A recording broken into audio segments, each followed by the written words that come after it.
Good morning, ladies and gentlemen, and welcome to the Faculty of Jewish Studies at Bar-Ilan University. Professor Emanuel Friedheim, head of the Israel and Golda Kushitsky Department of Jewish History. Professor Yigal Levin, head of the Multidisciplinary Department of Jewish Studies and member of the organizing committee. Professor Aaron Dembski, the driving force behind the project for the study of Jewish onomastics. My dear colleagues and guests, I'm honored to bring the greetings of the Faculty of Jewish Studies to the participants of this unique conference on Jewish names. I was pleased to learn that this conference marked 30 years since the establishing of the monumental project founded here at Bar-Ilan University by Professor Aaron Dembski. This project gained recognition at a series of important conferences held at this university and at other venues, and through the various publications that discuss issues concerning Jewish names.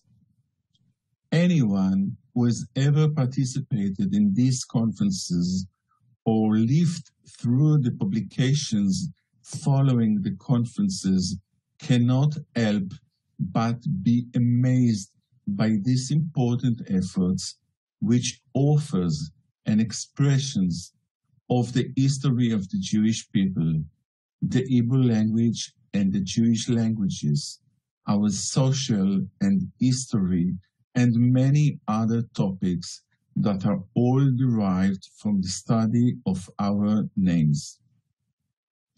In one of his articles, Professor Dembski noted that names are the universal linguistic unit of the human identity. Onomastics, the study of names, touches upon history, religion, politics, social structures, fashion, linguistics, and geography, and is a treasure trove for the social and cultural historian. There is a good reason for the words of Zelda's poem, "Every man has a name." Lechol ish yesh shem are quoted so often. The first verse of this poem is, "Every man has a name given to him by God and by his father and mother." In Zelda's overview, our name is not only what we receive from the parents, but in many cases, our name is also given to us by the mountains and by the sea, by those who love us and by those who hate us. Our name is our gift that we will donate to those who will come after us. Our name is what will remain after we are no longer here. The series of conferences that you are organizing has a wonderful name. This is a study framework in which many good scholars have invested their efforts. I would like to take this opportunity to thank and applaud Professor Ron Dembski on his endless contribution to this unique field. Professor Dembski's name and the field he researches are synonymous, and to a certain extent, it can be said that Professor Dembski is the study of Jewish name, and the study of Jewish name is Professor Aaron Dembski. To this, Zelda would have said, "Every man has a name given to him by his research field." I would like to thank all the organizers, Professor Emanuel Friedheim, Professor Yigal Levin, and the department secretaries, Kochava and Chen for organizing this wonderful event. Due to another event, my greetings are being presented here as a pre-recorded video, and I regret that I will not be able to participate in these wonderful discussions. Thank you for inviting me and welcome you, everyone, to this conference. Especially, this is my first address to the Faculty of Jewish Studies in my new capacity as Dean. I took up this position only a few days ago, and this is a truly exciting occasion. I wish you all productive discussions and a successful and interesting conference.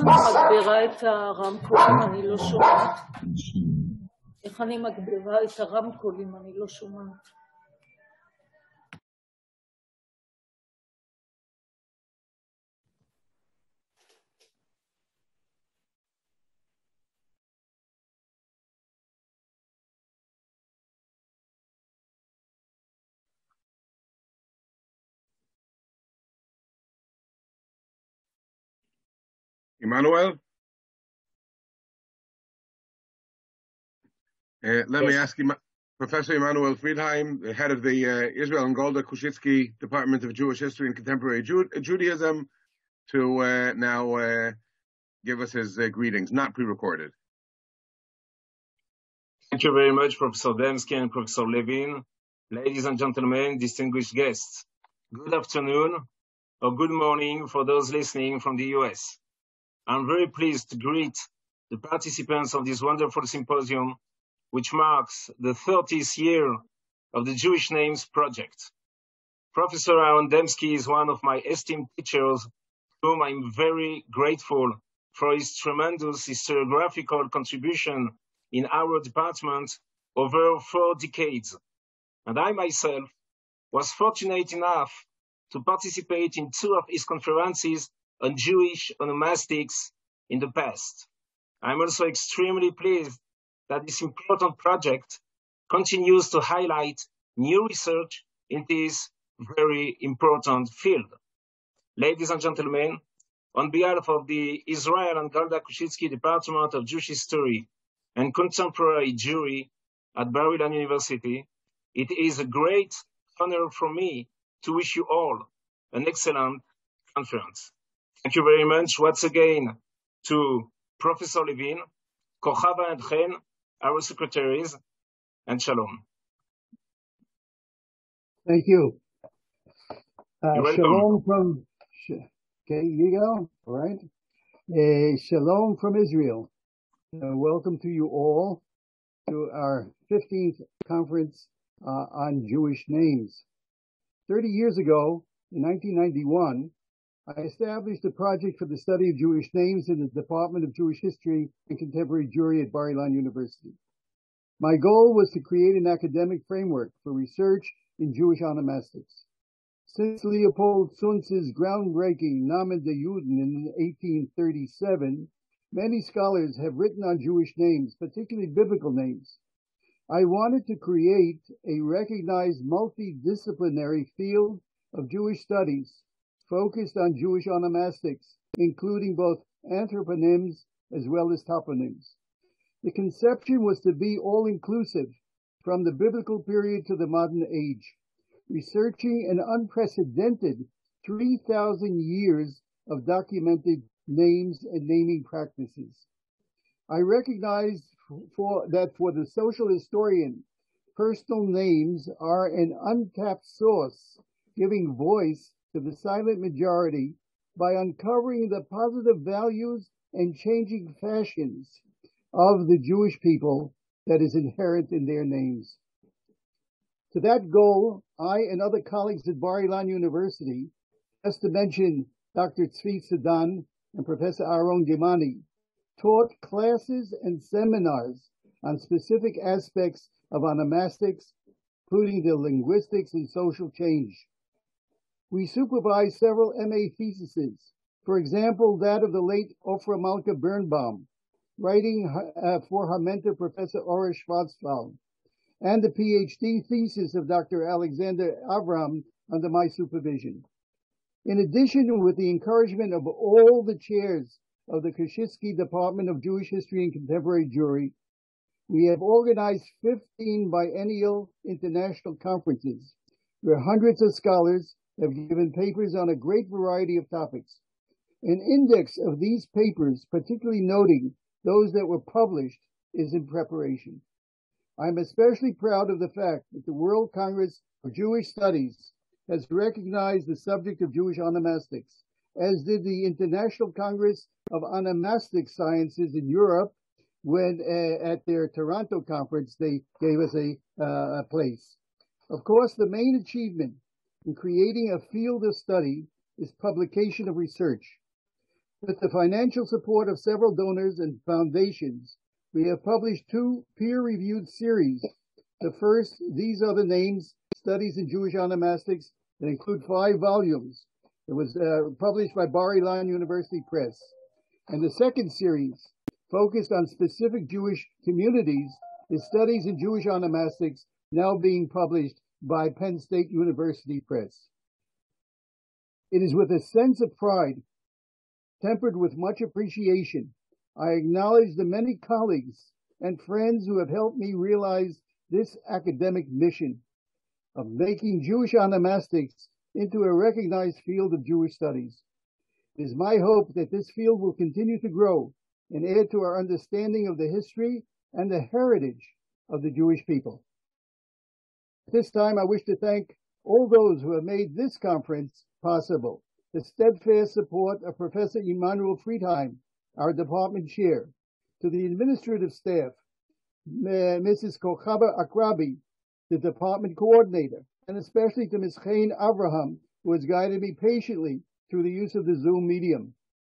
And of course, to Mr. Oren Copenhagen, our professional technical manager, and particularly to my good friend, Professor Yigal Levine, who has always given me sound advice, constant support, as well as the assurance that the job will be done right.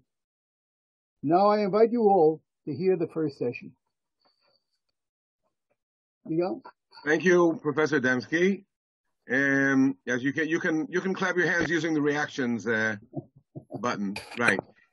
Okay, so now we're ready for the main event, and let me, without ado, invite Dr. Shira Golani, who I think the first time I met Shira was at a Kabbalat Shabbat in San Francisco, but since then she's completed her doctorate at the Hebrew University and has researched there, and teaches in the Department of Biblical Studies in the University of Haifa, and is also beginning to teach this year, in fact, in the international MA program at Bar-Ilan University.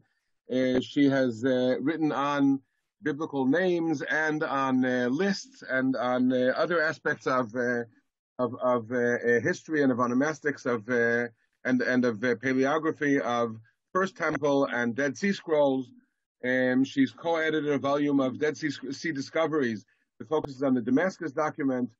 And today she will speak to us about names and lists. So Shira, please, and you've got half an hour, including time for discussion. Thank you, Yigal. I would like to start with thanking you and Professor Demski for inviting me and for this introduction. I do want to make one correction to the introduction, is that I don't work at the University of Haifa, but rather at Golden Academic College in Haifa. Oh, sorry. So the city is correct, but the institution is different. And I will share the screen now, and now you also see my affiliation as well. Can everyone see the screen? Please. Yes, okay. We can. So yes, I will turn this on. Right. Let me please ask whoever is not the speaker to mute themselves. So again, thank you, and good afternoon from Jerusalem, where I'm speaking to you now. And my paper today is about understanding, understanding nameless in the Hebrew Bible. And most names that we have in the Hebrew Bible come from lists. These names are not mentioned in the narratives, and the lists are the only source for them. Without these lists, we would not know these names. And these name lists from the Hebrew Bible are the subject of my paper today. Excuse me. Oh, here we go. So the first thing on the order of business is, what are these lists? What is the information that they contain?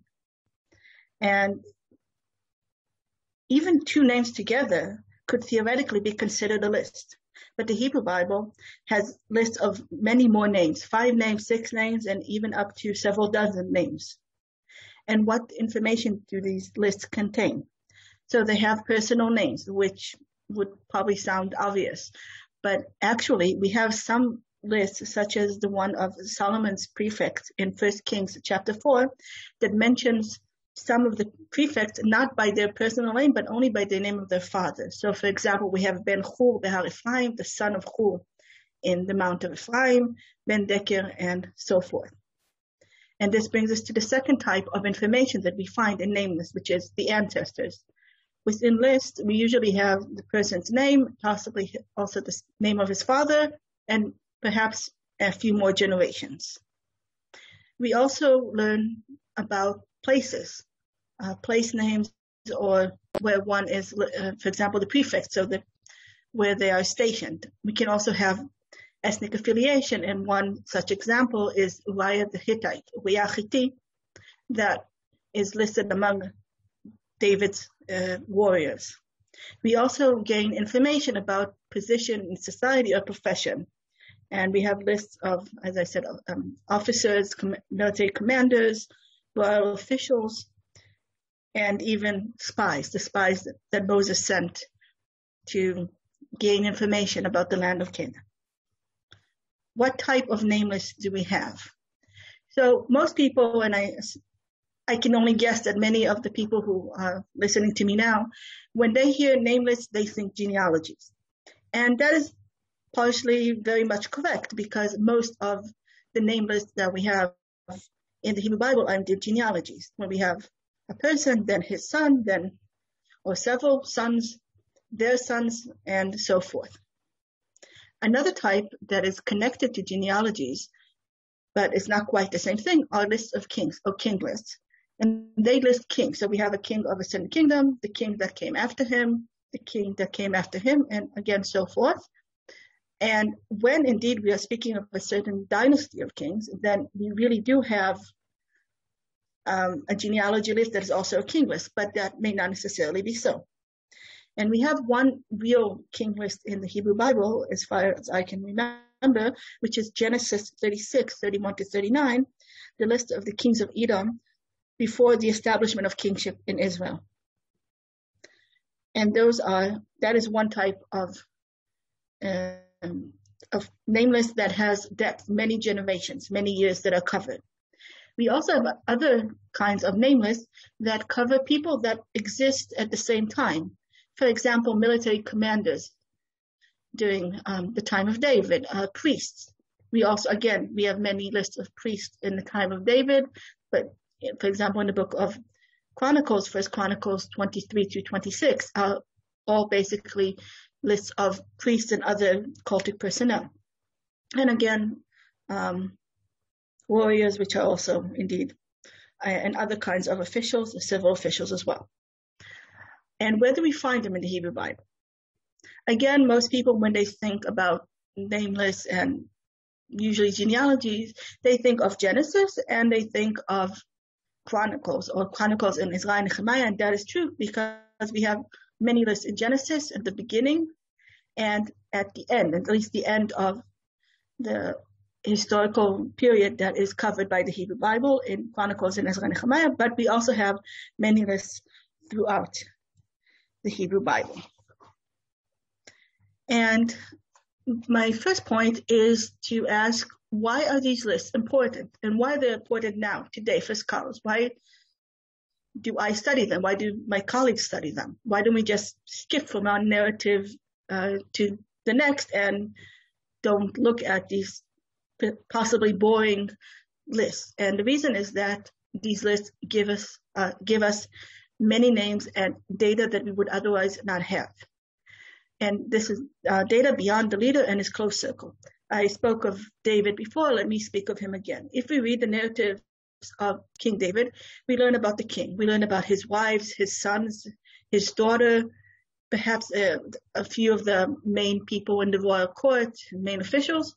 But when we look in the many lists of his officers, of his court officials, of the priests that he installed in the temple, we get many, many more names, much more information about those people's names, where they lived, their professions. I do want to qualify this. Even with the name list that we find in the Hebrew Bible, we still only know about the elite. We don't know about every man, woman, and child that was living in, for example, the kingdom of Israel.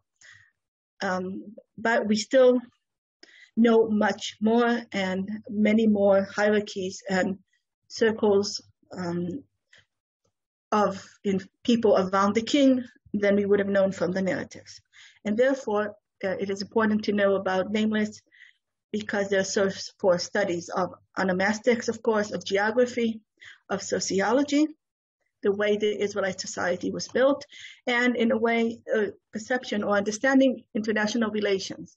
And we will go to explain that in a few minutes. And another thing that we learn from scholarship and from the name as scholars, and this is one of the things that I study, is scribal practices. How did scribes contain and write down and kept all this information about names and places, and how do they incorporate them into narratives? But that is all very well about what we do now as scholars with the information that has been kept for us and transmitted in scholarship. But we need to ask, why was it important in biblical times? And we ask, why are these names lists written down at all? Why were they kept? Why were they transmitted as part of scripture? And why were they incorporated or placed in the specific locations where they are? There are several answers to these questions, several types of reasons why name lists were important to ancient Israelites and why we have them now in the Bible. And in what follows, I will go into some of these reasons through examples. So first type of answer is answers to how the world and humanity came to be. And you see here the first of a few examples I will give from the book of Genesis, and this is Genesis 5, and the descendants from Adam. The ancient Israelites looked around them, they looked at their society, they knew they were descendants from their parents, and their parents from their parents, and way into the past, parents of parents of parents, and ancestors that gave birth to their children. And they wanted to know, how did that come to be? How are we all here? And the answer to that is given from this list of the descendants of Adam. They saw Adam, and then they listed that he was created. And then we see in verse 3, when Adam had lived 130 years, he became a father of a son in his likeness, according to his image, and named him Seth. And then he had more children, and then eventually he died. And again, Seth had lived 100 years, became a father of Enosh, had more children, died than Enosh, and this list continues all the way to Noah, the 10th generation. And then we have similar lists that go from Noah to Abraham, and Abraham into the patriarchs, and so forth. So now every Israelite can say, well, I know why I am here. How did humanity come to me being here and my neighbor being here and other people in Israel being here? Because we started from Adam and it just continued. But these questions can also be answered of how civilization came to be. And so we move from Genesis 5, one chapter backwards, to Genesis 4. To answer the question about how did humanity and urbanization and professions come to be. So again, the ancient Israelites knew that there are people who live in cities or towns and people who live in tents and have a rural life. They knew that some people are musicians, some people keep livestock, some people use iron tools. How did that come to be? And here we have a list in the end of chapter 4 of the descendants of Cain, which again was, as we saw in chapter 5, was replaced as the main genealogical list by that of Shet. But while Cain is in a way pushed aside and not quite discarded, but pushed aside, his line is credited with some major developments of humanity. So we see in verse 17 that his son Enoch built the first city, which means that that's how urbanization was created. And by urbanization, we can also understand it in a larger sense. We have people living in the city together and achieving mutual goals. We have community created by that first town. And also, later, cities also mean city-states and government. All that started from Cain's descendants. And later in Cain's family, we also find the first professions and craftsmanship. And we see that in verses 20 to 22. The two brothers Yuval, the ancestor of those who dwell in tents and have livestock, and Yuval, the first musician. Their half-brother, Tuval Cain, who made all kinds of bronze and iron tools, was the first blacksmith. Two interesting points are made in this list. First is that, unlike what we might consider, we have the town being created or invented quite a few generations before people who dwell in tents, which we would perhaps think that the order would be different, that first they were individuals living in tents, and then did they create towns. But this is not the way it is presented here. And another thing is that the people who live in tents and have livestock, Yuval and his brother Yuval is the one who's a musician. So caring for livestock and music are occupations that are full siblings, while making bronze and iron tools is further away. It's only a half-brother. And a third text from Genesis is Genesis 10, the so-called Table of Nations. This name list lists names of nations, or to be exact, people who became forefathers of these nations. The Table of Nations presents an explanation that the Israelites would possibly give to themselves of how humanity has come to be in the sense of the various nations, each in its own location. It presents, through genealogy, connections between the nations.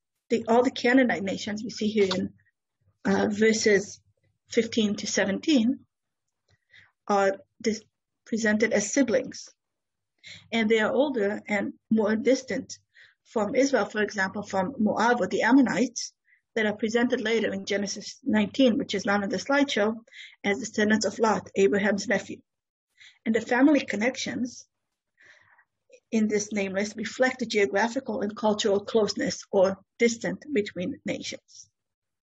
Before we continue, note in the second part of verse 25 that we read about Peleg. And Peleg is his name Peleg because B'yamav niflega haaretz. In his days the earth was divided, which is a hint to the Tower of Babel, which places it within history. And we will return to this point, but first to the second reason of why we have name lists. Name lists are sources of legitimization among the communities of returnees. And we have here a list from Genesis all the way to the return from Babylonia. And we see here in this list from 2nd Ezra, which is also repeated in Nehemiah chapter 7, that name lists were sources, key factors in gaining a legitimate status among the community of returnees, because we have this very long list of the people who returned according to their ancestral fathers, the sons of various people who had left the kingdom of Judah, who were exiled from it, and their descendants returned. And at the end of this very long list, we have for example, in verse 59, we have people who could not prove their families or their descent, whether they belong to Israel. These are people who, for all they, for all that they knew, were Israelites. And they came back, but they could not prove that indeed they were Israelites. And then what was their status?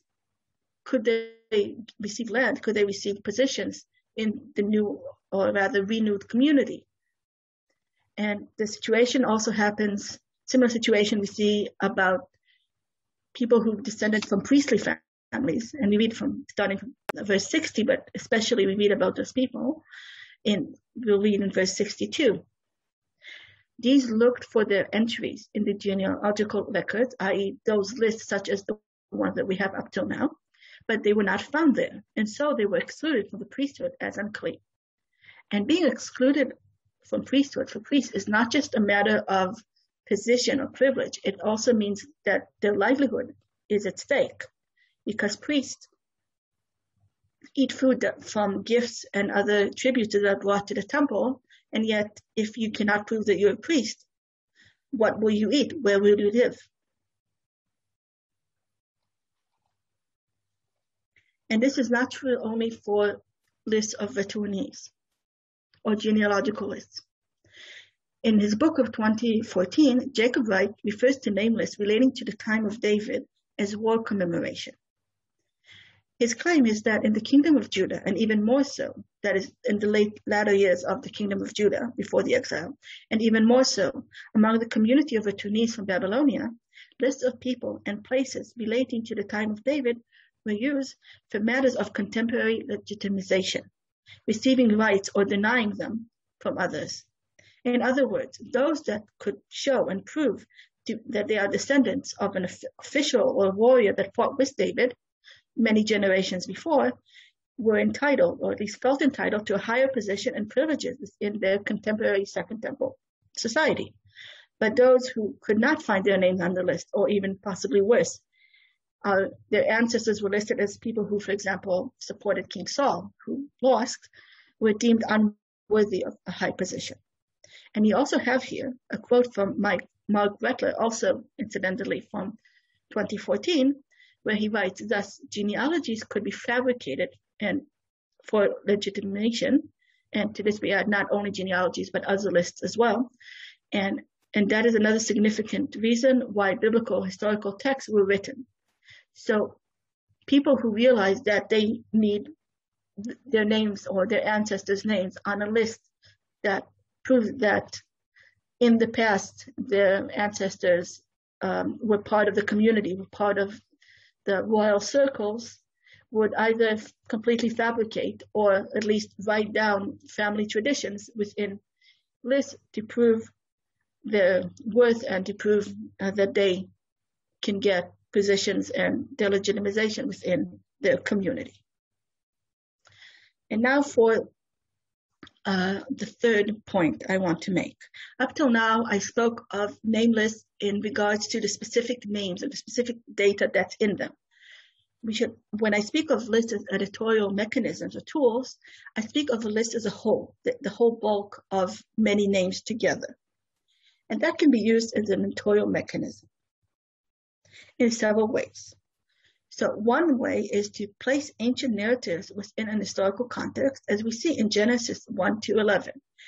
I mentioned this earlier in regard to Peleg, who at his time was the story of the Tower of Babel. And when we think of the stories, the narratives that we have in Genesis 1-11, so we have the narrative of creation and Adam and Eve. Then we have the flood, the Tower of Babel, and then we arrive at Abraham. If we did not have the list, the genealogical lists that are also placed there, these events would be in limbo, metaphorically. They would be floating in primordial history without us knowing how far is Adam from Abraham or from Noah. When were these events? How were they connected? How did we reach from Adam to Abraham? And through those nameless in Genesis 5 and Genesis 10, and at the end of Genesis 11, we have the creation, the flood, the Tower of Babel, and Abraham all placed within a continuous single historical line. And otherwise, as I said, you would not know where to place them. But then when we reach Abraham and we continue history, we now have a linear historical continuous line, and We have the Abraham to Isaac to Jacob to Israel and to the tribes of Israel. And then we find lists doing what could be seen as the opposite function. They divide history into eras, marking when one era ends and another begins. There are quite a few examples of that, but I'll just bring here one that relates to David. So if most of you probably remember, David first was king only of Judah and Hebron, and then he later conquered Jerusalem and became king of Israel from Jerusalem. And we have, for example, the sons, two lists of his sons. So he has, after he becomes king in Hebron, we have the list of the sons that were born to him in Hebron and signify that stage of kingship in Hebron has ended, and now we can move to the second stage of his kingship as it expands to the kingship of all of Israel at Jerusalem. And after he captures Jerusalem, we immediately have the names of all his sons that were born in Jerusalem. Although, of course, from a historical perspective, it is impossible that so many sons were born right in Jerusalem right after he captured it. But that is the point of marking that now it's a new stage in his kingship. Please try to finish within about 4 minutes. We have time for a few questions. Thank you. Yes. Okay. So the last thing is characterizing eras of establishment. When new order has been established, then we can see, such as the early monarchy, as we said, or the return of Babylonia, those eras have many name lists, and that is one of the characterizations of that period. And thank you, Igal, as you see, we now arrive at the summary and the conclusions.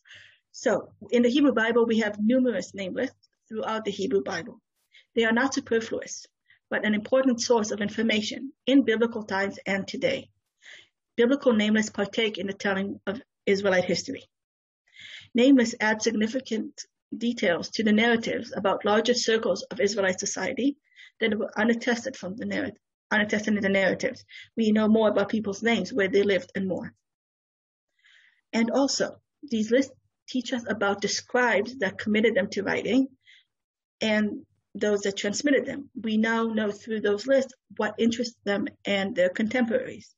They were interested in the creation of humanity and the creation of crafts and how links were made between nations and among people.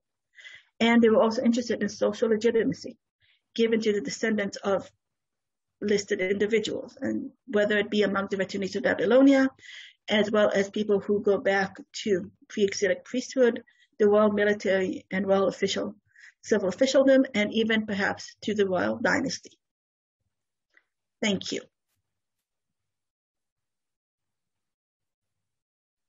Okay, so thank you very much, Shira. You're all welcome to clap your hands, virtually or not virtually. Does anyone have any questions about or any points to make about Shira's interesting talk about name lists in the Bible? I have one short one actually. Shira, you mentioned the list of Solomon's governors. Yes. in Kings, in 1 Kings 4, and the fact that most of those governors are mentioned by their father's name and and without their personal name. There are several different, right? Most of them, some of them, yes. But some of them are mentioned only with their father's name rather than with their personal name. Do you have any thoughts on why that is? I know there's several theories, but do you have any ideas about why that is? Well, there's several. I'll mention the several theories. There was one theory that the majority of them are in the beginning, and there was a theory, I think, made by Albright that it was on a piece of parchment, and that piece of parchment tore off, and they lost the names of the fathers. That is one possibility, and another possibility, I think, it was advanced by Yosef Navet, was that some people were just known by various names that were not necessarily their personal names, and some people were known as the son of rather than by their personal names. And either one of them could be, I don't know why that was the case, and it could be a combination of the two. And there are further toward the end of the list, there are various textual issues going on there, and that could also be an indication that somewhere in transmission, some things went away. Okay, thank you. Does anyone else have any questions or comments? So thank you very much, Shira. And we now move on to the next speaker, who you've all heard introduced, and you've heard him already speak. But Professor Aaron Dembski, who is the founder and director of this entire project, he's been so for the past 30 years. He's also my teacher. Emmanuel mentioned that Aaron was one of his teachers. He was also one of my teachers for many years, and one of my advisors on my doctoral dissertation, which also had something to do with names and lists, although not totally. So Professor Aaron Dembski from our department, the Israel and Golda Koshitsky Department of Jewish History and Contemporary Jewry, and director and founder and main operator of the Project for the Study of Jewish Names, and the main force behind all 15 of the conferences for the study of Jewish names, will now speak about the name of Jerusalem. So if you think Jerusalem is Jewish, then this is the time to listen. Very good. So the topic is Jerusalem the Holy. Jerusalem, part of our onomastic studies, is not only anthroponyms, not only names of people, but also names of places. And there's no more central place in our history than Jerusalem. What's interesting is that in the monotheistic cultures of Judaism, Christianity, and Islam, Jerusalem is referred to with its different names as the Holy City. So I'd like to look at that term, the Holy City, and see how it developed. The earliest mention of Jerusalem, or Yerushalayim, as we pronounce it, is found in the Egyptian execration text, the curse texts from Egypt that were written in hieratic script. And so this is agreed by most scholars to be a reference to Jerusalem already from 1900 BCE. So we're looking back almost 4,000 years of history of the name of the city.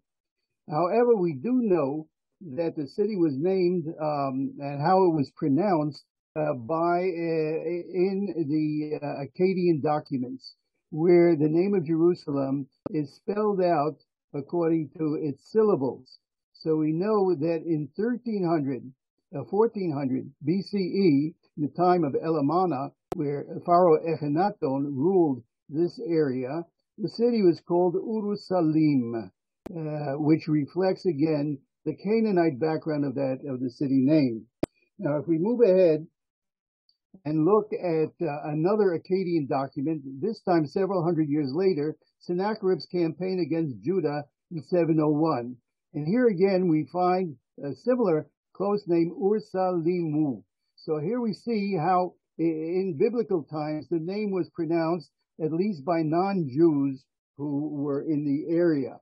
But if we look at the biblical text, what is the earliest reference to Jerusalem? We find it in Genesis chapter 14, where there is a historic or a interesting meeting between Melchizedek, the king of Jerusalem, but here he's called the king of Shalem. In other words, a shortened form of the name Yerushalayim, or Jerusalem. Now, what's of interest here is that that Melchizedek, that Kohen, that Canaanite king and priest, was a Kohen El Elyon. And this term is El Elyon Konei Shemayim Va'aretz, which means that he was a priest of God the Most High, who was the creator, the maker, the creator of heaven and earth. So there is a tradition here with in the background of Melchizedek's identification with Jerusalem that he worshipped the creator deity in Jerusalem. Now it's of interest that when he blesses Abraham, Abraham's return remark is that, wait a second, let's not get confused with the highest Canaanite deity, but let's call now Hashem, the God of Israel. He is El Elyon Konei Shemayim Va'aretz. So here we see the interchange, the movement from a Canaanite culture into the developing Israelite culture. Now, we look at the text, biblical text in other places, we find that Salem is Jerusalem. For instance, in Psalms, where there is parallelism, God has made himself known in Judah. His name is great in Israel. Salem became his abode, in Zion his home. So according to biblical tradition, Hebrew tradition, what we're looking at is the identity of Salem with Jerusalem. Now, when we look at the name Yerushalayim or Yerushalem, and we look at it from a linguistic point of view, how do we analyze that name? Actually, it follows the many names that we have, both personal names and place names, that are built like a sentence, where there's a predicate, a verb, and a noun put together. So reading that together, Yerushalem, Shalem, is probably, again, a deity, a Canaanite deity. In fact, in Ugarit, he is the offspring of El Elyon. So again, we see a connection between El Elyon and Shalem. Now, he did something, Yeru. Now, the question is, what does this verb mean? Now, again, how do you determine its etymology? You look at other places in the Bible, or you look into Canaanite literature, or into Ugaritic, and you find that the root, Yud Resh Hey in Hebrew, means to set a foundation stone or monument. In other words, when I see this name, according to my own analysis of the name, I see here a reference to creation. In other words, an echo of Konei Shemayim Va'aretz. In other words, there is an omphalos. There's a foundation stone that was set in Jerusalem. So that's an interesting idea. It's not found in other places in the Bible, but it is picked up in rabbinic literature. But more significantly, it becomes a cardinal belief in Islam. So when Jerusalem was captured in 638, the Dome of the Rock became a central point on the Temple Mount, along with the El-Aqsa Mosque.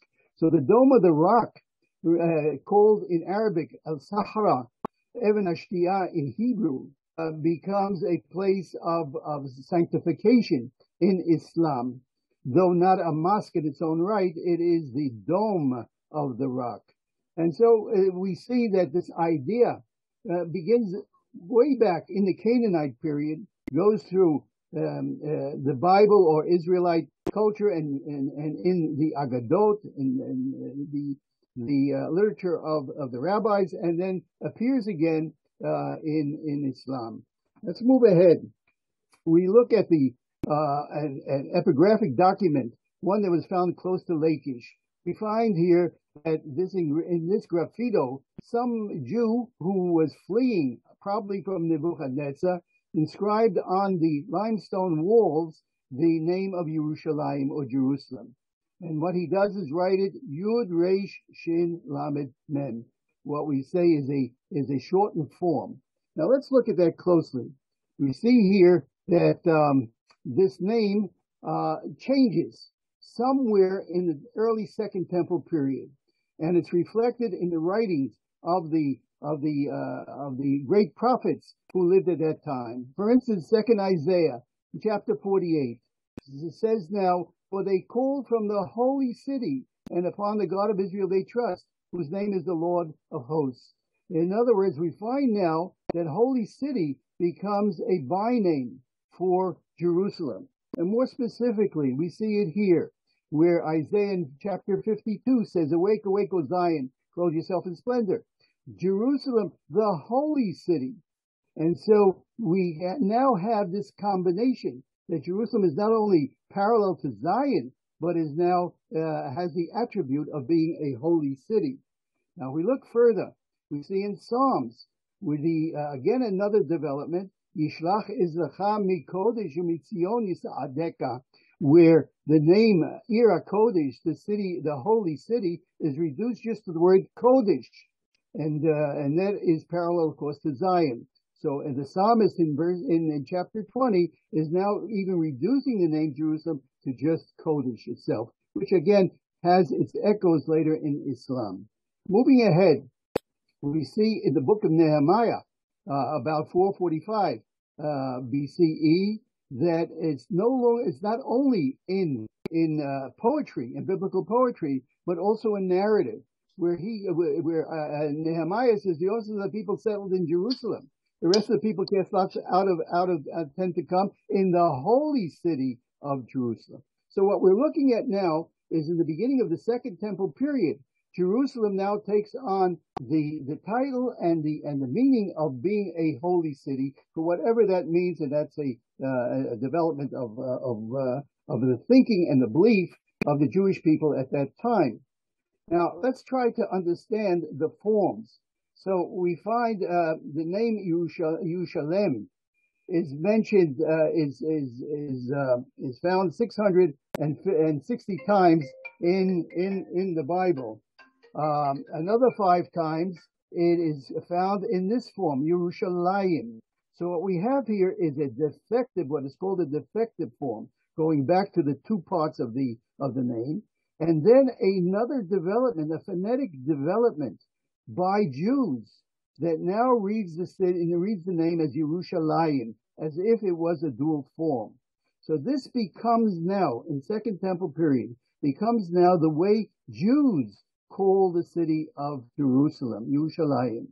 And this will now become the standard form for the Jewish people and all Jewish dialects that evolved in later periods. Now, where do we see this epigraphically? In the coins of the Great Revolt at the end of the Second Temple period. We find in the coins that were minted by the treasury on the Temple Mount, the name Yerushalem Kedoshah. So here, not only in literature, but also in the coinage, in the numismatics, the term Kodesh or holy is now associated directly with Jerusalem. Now what happens here in the 2nd, 3rd, 4th, and 5th years of minting these coins of the revolt, the Great Revolt against the Romans, we now find the full form, the plenty form, Yerushalayim HaKedosha. And so this is what we see here. And then finally, in a recently discovered inscription found not far from the central bus terminal in Jerusalem, we find the name of a artisan, Hananiah bar-Dedulus Yerushalayim. This Hananiah added to his name that he is a Jerusalemite. This was a status symbol in all likelihood. But what's interesting here for our point of view, again, we find the plaintive form. Whereas at the same time, Jews are speaking Aramaic and writing Aramaic at the end of the Second Temple period, or even Greek. What we find is that they use the form Yerushalem, the shortened form. Now let's just go ahead one step further. We're looking at the end of the Second Temple period, so we're looking at a period where Hellenism has taken root in Judea and particularly in Jerusalem.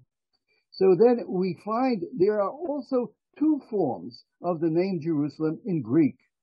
The first one, Jerusalem, which actually is just a transliteration of the Hebrew, and this is the form that's used in the Septuagint, in the Greek translation of the Bible. However, at the end, at the 100 years, the last 100 years of the Second Temple period, the 1st century BCE and the 1st century of the Common Era, we find a second form appearing in Josephus, as well as in the Christian writings, in Lucas, in Acts, and other places. Now, this form is slightly different. Now, if you read the Greek, this is a rough breathing. So this is Heru, Herusoluma. So Herus is the Greek word for holy. So what we're looking at here now is a very interesting development that is noted already by Josephus. Josephus, talking about the name of Jerusalem, says it was Melchizedek, that righteous king, going back to the beginning in the first stories of Jerusalem. It was he who established the temple there. It was he that made the city holy. And what did he do? He called the city Jerusalem, which he called Holy Salem. So here again is another development, a Jewish development, but using the medium of Greek. Now, the next stage is unfortunately the defeat of the Bar Kokhba revolt in 132-135 of the Common Era. It was Publius Aelius Hadrianus, Caesar Hadrian, who conquered who put down the revolt. But he didn't stop at that, at Masada, but he went back to Jerusalem and plowed under the city, and he minted this coin to show what he did in Jerusalem. But not only that, but he also wanted to erase all memory of the Jewish people and the city of Jerusalem. So he changed the name of the city to Aelia Capitolina. Aelia, named for himself. By the way, those of you who study names and Roman names, this is a trinomen that we see here. He took his family name, Aelius, and he said, we'll call the city now Aelia Capitolina, the place for the high god Jupiter in their religion. So this is what developed for a short period. And of course, things changed about 300, 325 of the Common Era when Christianity became the religion of the Roman Empire. And now, what we find now, the Byzantine period and its classic mosaic, the Medeba map, found in Jordan, and this dates roughly around 600 of the Common Era. And here we find the well-known map of Byzantine Jerusalem, the earliest map that we have of the city. And here, of course, those of you who know Jerusalem, you see the Cardo and the Nea Church at the end. And then at the northern side, we see here is a plaza with a pillar. Now, this pillar, on top of the pillar, we are told that Hadrian put his own statue. Now, a remnant of that is found in modern Arabic, where the Damascus Gate, the northern gate, is called Bab el Amud, the gate of the column. Now, what's interesting here is that Jerusalem, from a Christian point of view, is a Christian city. It indicates the victory of Christianity over Judaism. And so there is almost nothing depicted here on the Temple Mount. And above them, the caption, Hagia Polis Jerusalem, the holy city of Jerusalem. So now the church has adopted that epithet of holiness and brought it into the church itself. Now, the final stage in the history of the area is the Arab conquest, 632, 638 actually, and when the Muslims captured Jerusalem, and then in competition with the Christians, appointed the Temple Mount as the center of their worship and set up the Al-Aqsa Mosque at the southern end and the Dome of the Rock, or the Dome of Omar, in the center of the hill. This now became the new city of Jerusalem. Interestingly, what we find now, that in these early Islamic documents, we find that the name of the city is Ilya Medinat Beit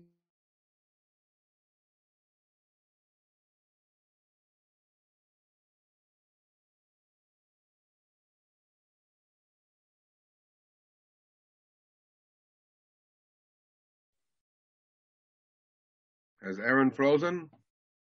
Perhaps it refers to Eliyahu. And then Medinat, the city, Beit al-Maqdis, keeping the tradition, the biblical tradition, which they kept and which they understood. And so they have said that this is the city of the Beit HaMikdash, which was located under the Dome of the Rock. So there we see, very briefly, I've tried to describe the development and the changing of these names with the association of earlier religions, Judaism, Christianity, and Islam, taking on the name of and the attribute of the holiness of the city. And of course, now after 1967, we can find the signs around the city that incorporate these various traditions.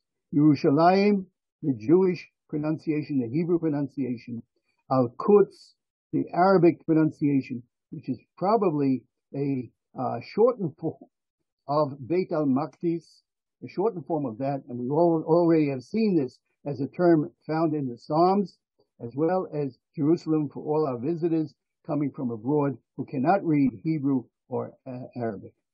Thank you very much. Thank you very much. Anyone, any comments or questions? I want to ask something. Go ahead, Professor Friedheim. Aaron, I have a question for you. Do you think that the use of Akdosha, the holy city of Jerusalem, is a result of Greek influence? Pardon me? Of what? Political influence, yeah. Mm-hmm. Of Greek influence? Greek influence. Of Greek influence? Yes. Definitely. No, I find I ask you. that the term is in Hebrew, and then was adapted in Greek in at the end of the Second Temple period. Now, if you're asking me if it's a political, I would also agree to that, since it was probably a call to arms for the first revolt, and therefore we find also in Gamla some of the coins have the term also Yerushalayim Kedosha. So even those who were part of the revolt in the Golan Heights and the Galil were referring to Jerusalem in this way. So I think it was a rallying call for the resistance against the Roman Empire. Okay, thank you very much. Any other comments, questions? From Jerusalem, from anywhere else? Okay, so thank you very much, Professor Dembski. That basically rounds up our first session.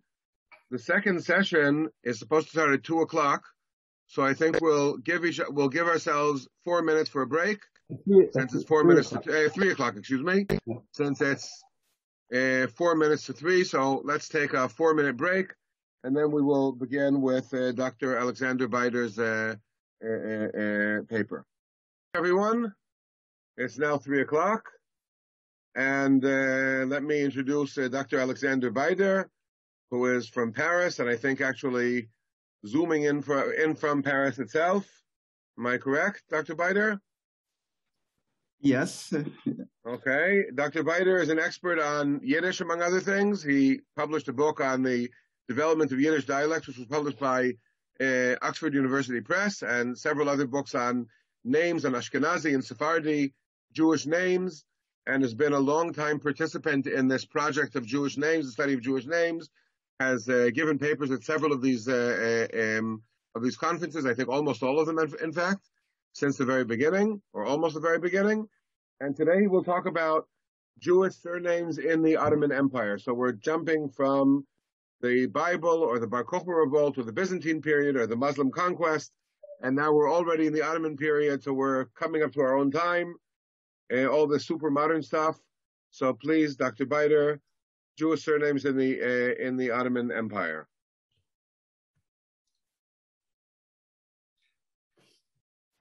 Thank you very much. Do you see my screen now? Yeah. So just first element, my name is Bader, not Bider. Excuse me, not Bider. But not a problem. Okay, thank you for inviting me, and thank you for Aaron for all these years. So it's true, it's almost 30 years that we are working together. and it is my pleasure to participate today in this conference.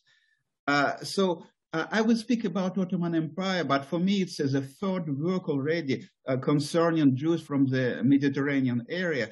And so the first one was published, the book was published 4 years ago. It dealt with Jews from Maghreb, and there were about 1,900 independent surnames in this book. So this next book that was published 2 years ago and covered Italy, southern France, and Western Sephardic communities, covered about 3,150 independent surnames. And so my current project corresponds to Ottoman Empire and territory that were during some time period parts of the Ottoman Empire. And I have not finished it yet, but even if in the territories which are and periods which are covered by my current project, that is ignoring Maghreb parts which were inside of the Ottoman Empire, ignoring Yemen, Ashkenazim who came to Eretz Israel with the first Aliyah and later, and ignoring, of course, Ashkenazim in Romania and northern Serbia. Even with all these groups excluded, I have already more than 8,000 independent surnames. So clearly, this region was extremely rich in families and in cultures and languages. And what is the most common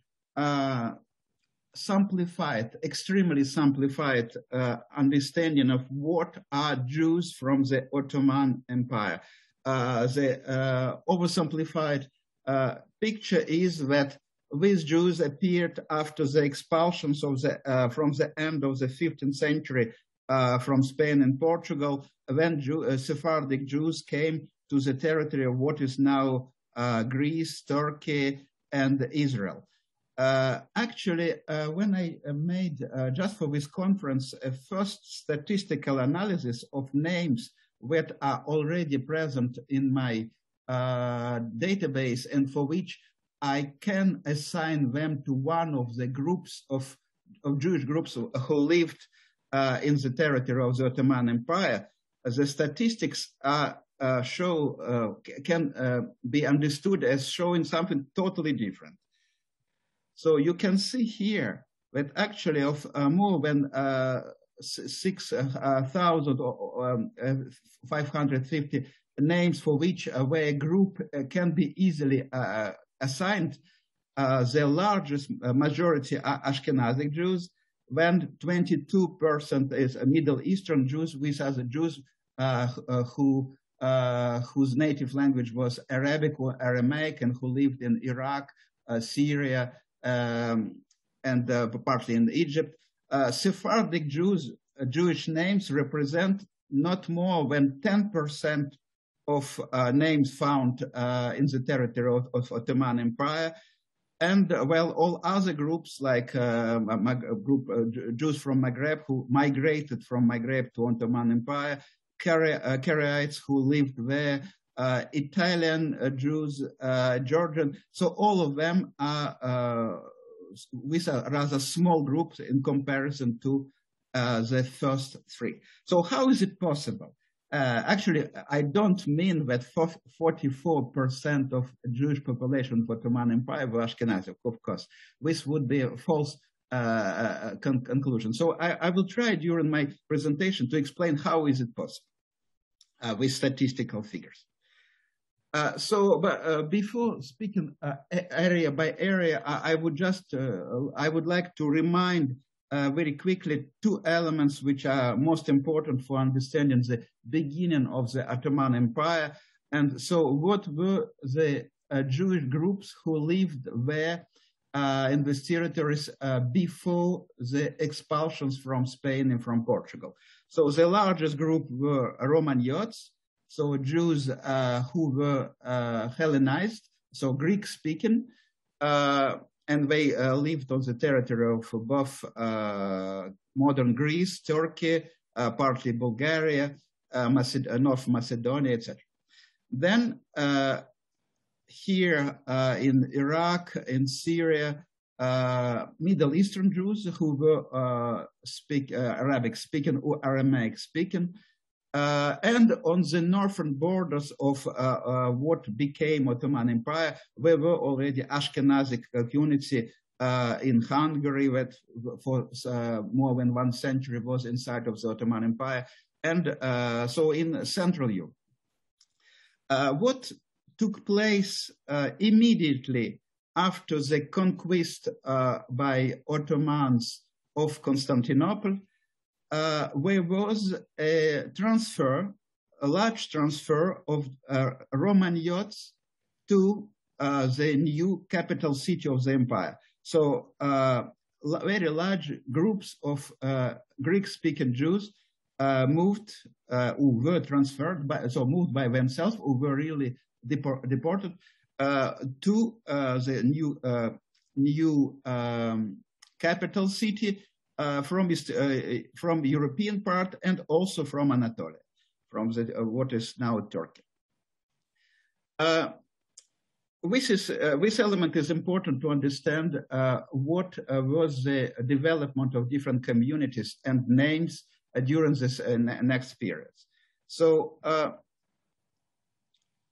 I will speak country by country, and we will just cover what are the main features of population and what can be seen looking into the last names used in this community. So in Turkey, before 1934, why this year is important? It is because this year there was a law that forced all people of Turkey, of Turkish Republic, to take hereditary surnames. And so beginning with this moment, there were many Turkish sounding surnames that were acquired. I'm not analyzing them here because looking into these surnames, we cannot say what was the origin of this family. But when we look into the territory of Turkey, Romaniots in Constantinople, they were clearly a majority during a large period, and we did not use hereditary surnames. So we cannot find their traces except for very few families because we were not using family names. And at the turn of the 16th century, there were Jews who came, Sephardic Jews, who migrated together with names because all of them, or almost all of them actually, had already family names. And during the same period, there were numerous exiles from southern Italy who migrated to Constantinople, Adrianople, and a few other places. And usually many of them had no family names, but some of them had a name. So this means that we acquired names already after their migration.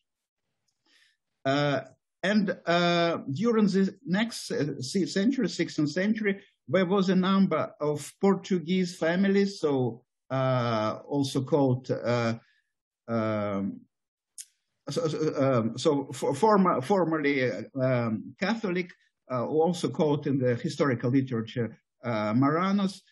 They migrated with their names, either their Christian last names, or some of them returned to the names used by their Jewish ancestors. But in any case, all of them, of course, had already last names.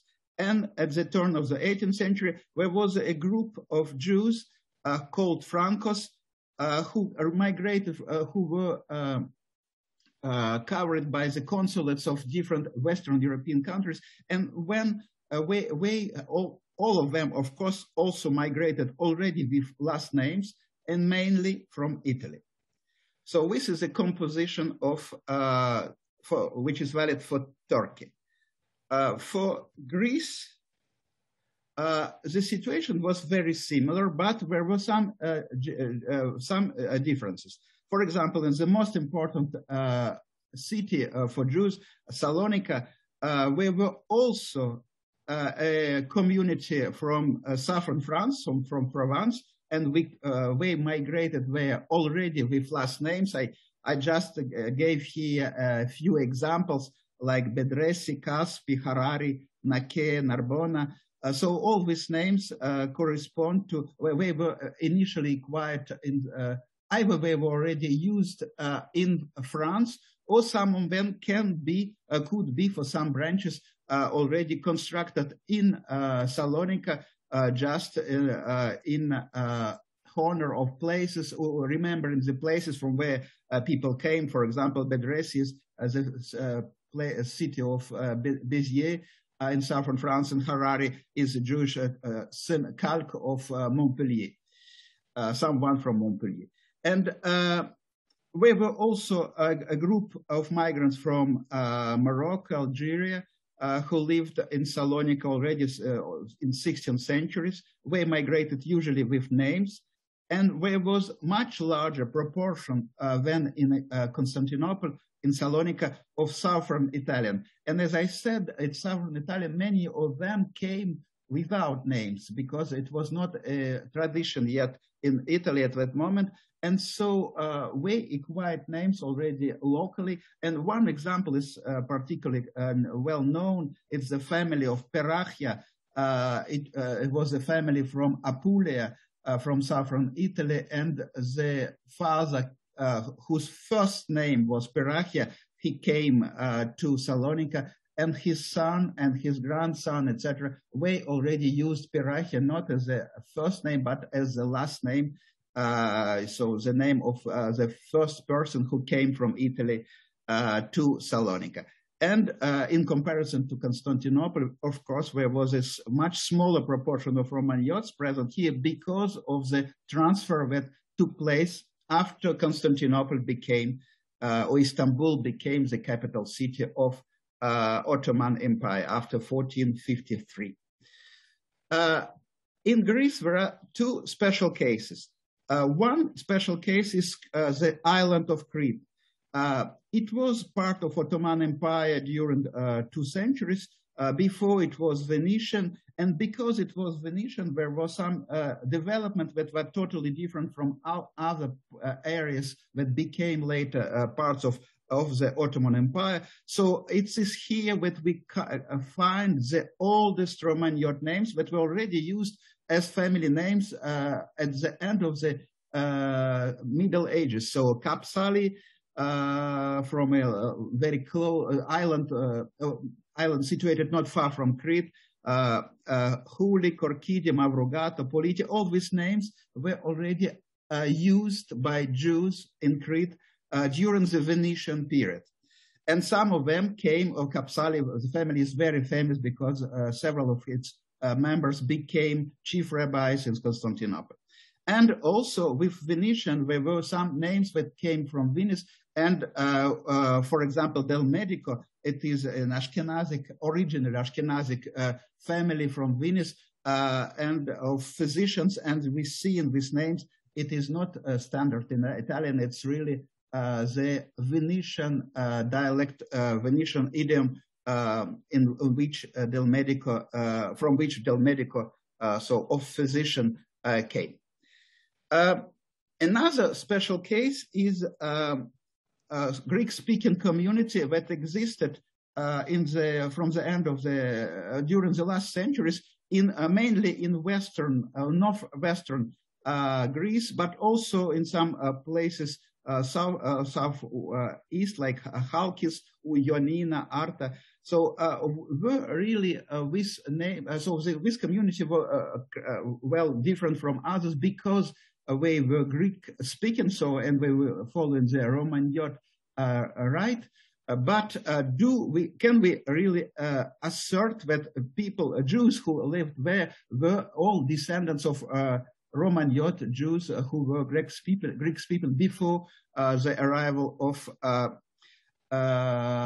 different other migrants? Actually, we have for Arta a testimony from 16th century that says that here were a congregation from Corfu, from Apulia, from Calabria, from Sicily. So many local Jews were not Romagnots. They were from southern Italy. And we have a typical name from southern Italy, Russo, which is meant red-haired in all southern Italian dialects. And also we find in this community names like Alhanati, Alcalai, Camondo, Mercado, Negrin, which are Sephardic names. So actually, and we cannot say that this community are really composed of Romagnots. Some of them were Romagnots, some others had ancestors from southern Italy, others from Spain and Portugal, but it was the Greek culture that became dominant here. And also the name Eskenazi was very common in this community. In South Slavic area, so territory of modern Bulgaria, North Macedonia, Serbia, Bosnia, that were part of Ottoman Empire from the second half of the 14th century to the turn of 20th century. Many of them were Jews who migrated via Salonika. And during the 19th and 20th century, as part of this territory, especially all of Bosnia, for example, they became part of the Habsburg Empire. Numerous Ashkenazic Jews migrated to this territory during the last 2 centuries. And when in Bulgaria, after Bulgaria became independent, and also in Serbia or Yugoslavia, when it became an independent country, numerous names were created for people who had no names before, or maybe even some of them had some names before, but just being based on local patronymic models, like you see Aaronov, Avraamov, Asherov, Davidov, just son of Aaron, son of Avram, son of Asher. And some other names were just Slavonized, like Almoslinov, that became Almoslinov, or Kuyumji, which is a Turkish occupation, became Kuyumjiyski, Levi, that became Leviev. So these are rather recent post-Ottoman development. In land of Israel, very few names appeared locally. Almost all surnames came from other areas, so from other parts of Ottoman Empire, North Africa, Eastern Europe. In Syria, a large majority of names are local Arabic-based names. Like I gave just a few examples, like Ades, Dwek, Esses, Tavil, Zaytune. There are also some Sephardim in both Damascus and Aleppo, like Abulafia, Laniado, Lisbona. This family actually did not come from directly from Portugal. They came through southern France, where the name appeared, or Pinta. And there were also many, especially in Aleppo, Franco, so family that migrated mainly from Italy. And here, many of these families, like Belilios, Lopez, Silveira, that are actually Portuguese Jews who came from Italy to Aleppo. Ancona is also from Italy. Picciotto is also a name from Italy. Came during 18th or 19th century. In Iraq, that became Ottoman in the 17th century, but it was already disputed territory in the 16th century. Almost all names are exclusively local, because we have a number of names that existed already in the 18th century, beginning of 19th century, like Somech, Gahtanu, Dangur, but many names appeared at the end of the 19th century, beginning of the 20th century, often based on the first name of some ancestor, which could be Jewish, biblical or non-biblical, like Sasson, Urachamin, Utidnisim, or also Jewish names, but borrowed from Muslim neighbors like Abdallah, Mashallah, Nasrallah, Nurallah, and many other names based on local dialect of Arabic, sometimes with Turkish suffix, but it is really from Arabic, local Arabic, like Atrakchi, Kebabchi, Halaschi. A very special case is Iraqi Kurdistan because, again, like in all other areas in Iraq, it's almost all names are almost exclusively local and mainly created during the 20th century. But the specificity is that many of these names are based on a local vernacular language, which is Jewish Neo-Aramaic. And so we find such examples like Chucheksa, Dahlika, Sabaga, which came from a local Aramaic, and very few based on Kurdish language like Chilmero. In Egypt, it is almost all names came from other areas, except for local Karaites who were living there for centuries already. But if we exclude Karaites, very few local Arabic-based non-Karaite names like Katawi, Tantawi, all based on local place names. I will not speak about Crimea, and just last elements concerning Western Georgia, that was also part of Ottoman Empire.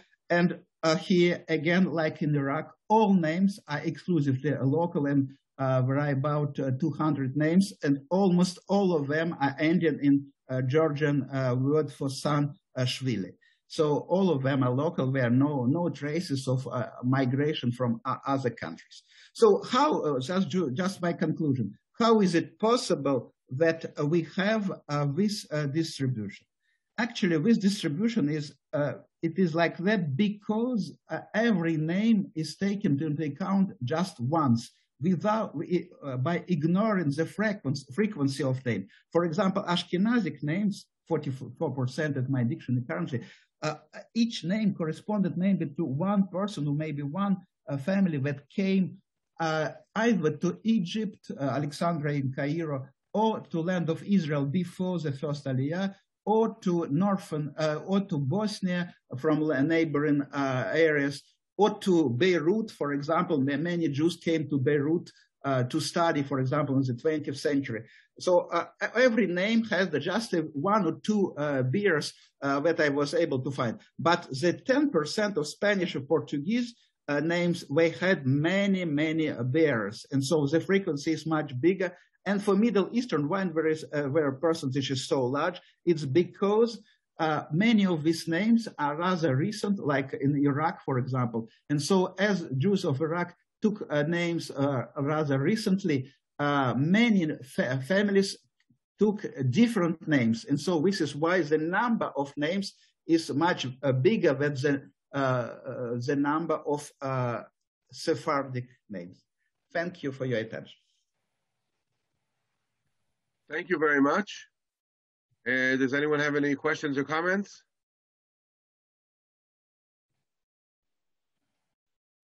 I would ask one, if you mentioned that in the land of Israel, there don't seem to be any local names. Mm-hmm. Why do you think that is? Where local names, excuse me? In the land of Israel. No. There were no local, almost no local names. Why? Yes. Why were there no local names? Why did the Jewish community in the land of Israel not develop its own forms of surnames?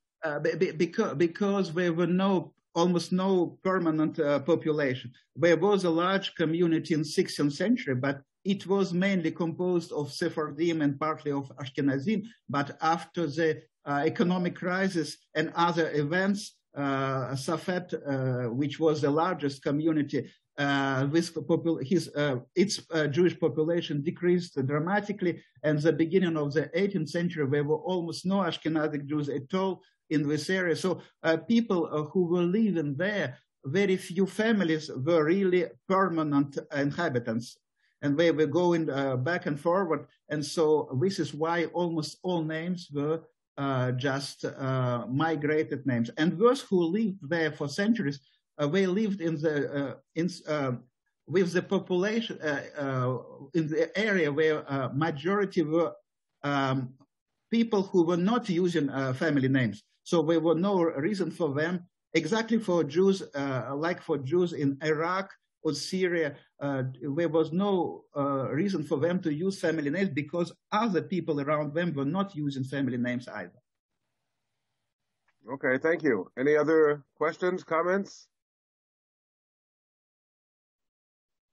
So thank you very much. And it's now time to invite Jacob Rosen who was a career diplomat, and among other things, served as Israel's ambassador to Jordan in 2006 to 2009, and in fact wrote a book about the journeys of an Israeli diplomat to Jordan, called Crossing Jordan. Was published in Atlanta.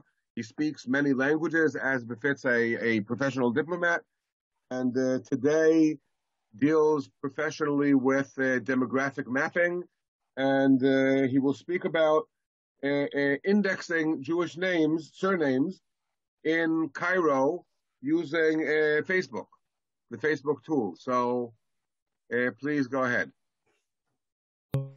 My name is Jacob Rosen, Königsbuch.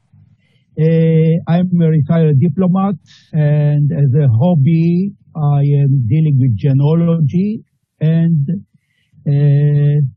demographic mapping. I'm a member of the executive of the International Institute of Jewish Genealogy, and we have launched not long ago a program to start indexing the Jewish communities, the names of the Jewish surnames of members of Jewish communities in the cities of the Levant, mainly Egypt, Syria, and Iraq. What brought us to this initiative was my own experience in genealogy, uncovering the roots of my family, because my parents were Holocaust survivors and they barely spoke. And only after their death, I started digging. I was in a situation I even didn't know the names of the siblings of my father. He was totally silent, and my mother knew a little bit, but later we discovered that what she knew was very little bit. She had no idea, for example, that she had family in Germany. And I am proud of what I am doing, and I have many friends who came from the Levant, from the countries in the Middle East, and when I tell them what I did, they said, "Oh, what a pity. We don't know anything about our families. We left in a hurry. We were expelled. All the documents were left behind. Archives are inaccessible. We were lucky here in the Middle East, and we at least came alive from there. You in Europe, in Eastern Europe, most of you were perished, but at least the archives are open, so you can find out things."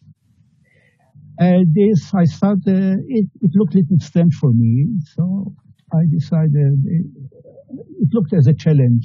I said, impossible that there are no sources to know, for example, which Jewish families lived in Cairo or in Alexandria in the 20th century. One may ask what it is necessary for. Why do you need it? Well, if you want to do a research about patterns of migration of Jewish people, you want to know the structure of the Jewish community at certain place, one of the ways is to find out who were the small atoms, the small particles which compose, those small ingredients which compose the community. And this you can do, among other things, by names analysis, which means you see the surnames of the members of the community, and we have enough knowledge, at least in the Jewish world, which in most of the cases, unless names were changed or anglicized, your surname can... I'm sorry to interrupt, Jacob, but we cannot hear you. If you please can... Joseph, unfortunately, this is a pre-recording, and this is the best we can do. Oh, okay. Thank you. This is a good tool, but in order to do this analysis, you need names. And the problem is that there's no main resource center where you can find it. So basically what you have to start doing is to harvest surnames. Start looking for surnames according to a city. I said, I want to know there was Jewish community in Cairo until 1948, 40,000 people. Where did they come from? What was the composition of the community? And I started looking what is available, and surprise, surprise, there are a few sources. The Hebrew University, the National Library, the Hebrew University, Tel Aviv University, scanned all the historical Jewish press, and it's on the online. You can search it through search words. It covers in Egypt at least from 1920 until 1952. But those newspapers, Jewish newspapers, 3 of them were weeklies. Basically, all of them were weeklies. The 3 most important ones were weeklies in French. Why the Jews in Egypt spoke French between themselves? Very interesting, but it's not the topic now. And 2 others were in Arabic. One is a Karaite newspaper, and another one was a weekly. However, those newspapers covered Jewish life. And so they brought a lot of details about Jews who contributed, donated money to JNF, to other organizations. And I would like to show you, for example, one of those. I have here one of those slides which shows you. This is a slide of the report about a bar mitzvah in a synagogue in Cairo. And you can see here all sorts of names, but these were children which mainly in the Jewish schools. And many kids in the Cairo did not attend Jewish schools for a variety of reasons. So those newspapers are missing quite a lot of names. So if you are going through those newspapers, you get only a partial collection of surnames. There were business directories. We have access to the business directory of 1913 and 1941. However, in the business directory, you have only business people and people from the free professions. Here you have a fragment from the 1913 Cairo, Egypt directory, just on the verge of World War I. It's alphabetical, and it's very funny. I just picked up the W letter, and look how many Jewish businessmen you had. Weinberg, Weinblatt, Weinreich, Weinstein. Of course, you had also other who were not Ashkenazi, who were maybe Sephardic, from Turkey, from Corfu, from Italy, North Africa. However, only a fraction of the Jews were business people or in free professions. What I'm trying to indicate that what you can get through those, mainly those 2 sources, directories and the Jewish press, which is scanned and accessible, is only a fraction of the families, of the surnames which lived in Cairo during the 20th century. So this is, I would say, quite a challenge. How do you find a way around it? And there's also another problem with surnames. When you have Sephardic or Eastern European or North African surnames, and they have to be transcribed into French, you have a whole variety of versions. So some person may be spelled different way than his brother or his cousin. And this is quite confusing, because if you think that you know how to write Weinberg, but someone will write it with V-A-I-N, and so on and so forth. So it's a hardy. I wouldn't say it's a brick wall, but it is quite a challenge how to fill the gap, because you know that you only have a fraction. you're only a fraction. You cannot do the research which you want to do later on about where people came from, how the Jewish institutions in the city were composed of, which schools, Jewish schools, what the composition of the students in the Jewish schools, were they Ashkenazi, were they Sephardic, were they North African, were they of Iraqi origin, from Damascus, Aleppo, and so forth, so on and so forth. And here I discovered that this is what the lecture is about. The social media, mainly the Facebook. This is an excellent tool for someone who is walking in a dark path and does not know who are the people who live a certain place. And many of the people who lived in Egypt, even if they were poor or very low background, economically speaking, and they had no luck to be mentioned in the newspapers or in the directories, their children or the grandchildren in the Egyptian diaspora, mainly Cairo diaspora, and they are spread 10,000 Egyptian Jews live in Sao Paulo, Brazil, for example. Many of them in the United States, Central America, London, Switzerland, and of course North America, I mentioned already. And the children, grandchildren are active in a wide range of Facebook groups. Some of them are interested in genealogy, some of them like Egyptian food. So at least in Israel, you have two Hebrew websites. I'll show them to you later on. People who like Egyptian food, they are mainly from Egypt, and they exchange receipts, how to cook this, how to cook that, and also proudly take a photo of what they cooked and show it to everyone. And everyone says, oh, my mom was also cooking that one, and how do you make it, and so on and so forth. So their presence on the social media is not for our purposes, but nevertheless, I want to show you a slide, a cover of Egyptian מאכלים וזיכרונות מצריים, Egyptian foods and memories. The group has 2,500 members.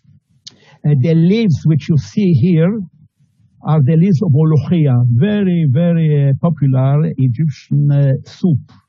My wife hates it. We lived in Egypt, but I love it. It's a little slimy, but it's wonderful. And 2,500 people are members, and they react. And I'm actually a surname hunter.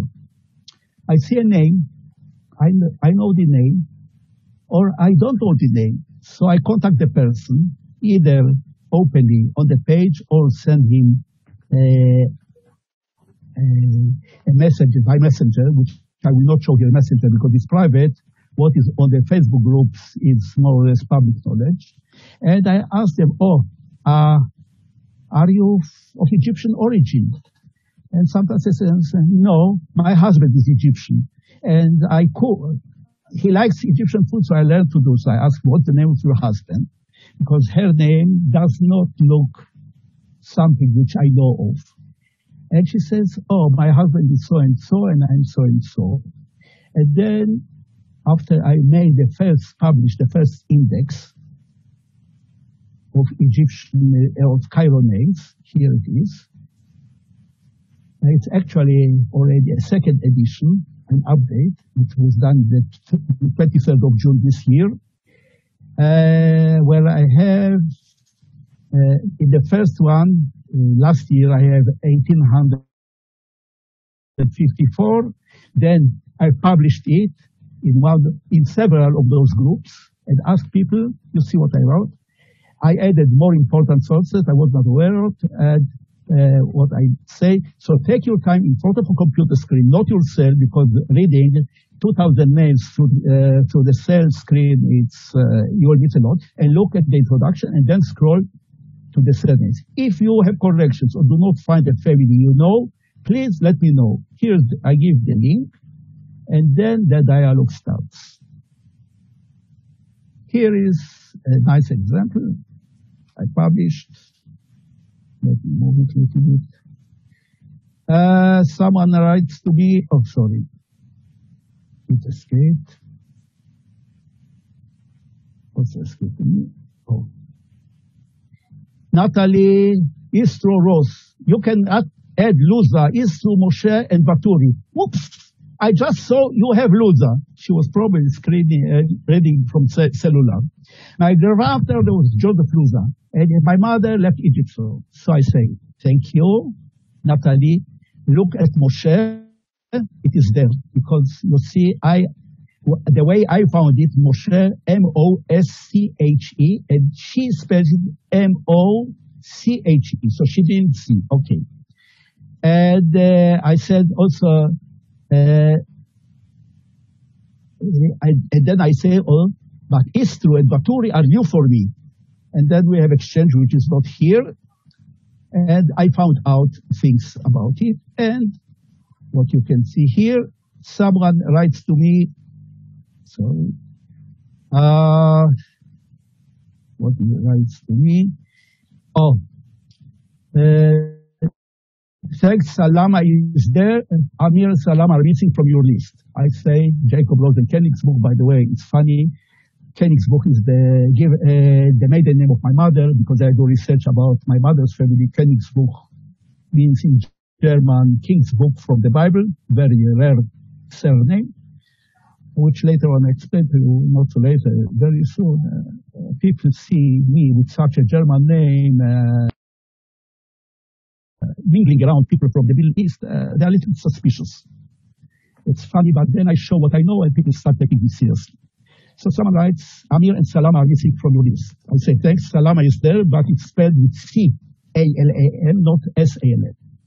And then John Salama says, Amir were good friends in Alexandria and moved to Melbourne, Australia. So I also learned that those people with such surname live now in Melbourne.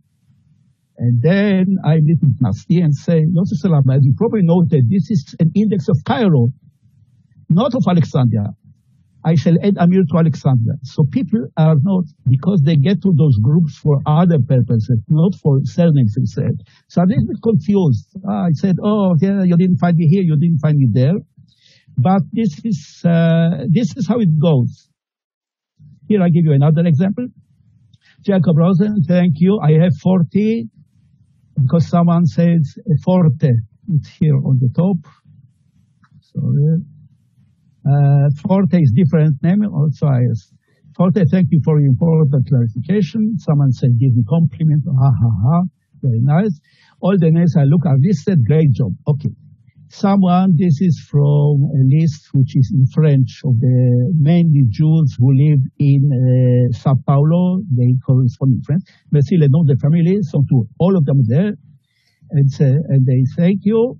And someone says, Kido Disman, here he says, Segdan is not there. I am nasty a little bit. I say, look again. Segdan is there. You simply didn't look,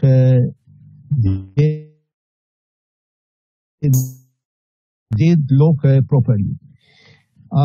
Where we are. And here we have,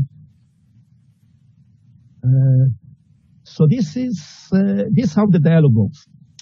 But as I mentioned, many Jewish kids were not in Jewish schools, so the Jewish newspapers, weeklies, did not cover them. I would say did boycott them, but as you say in Yiddish, pasnish.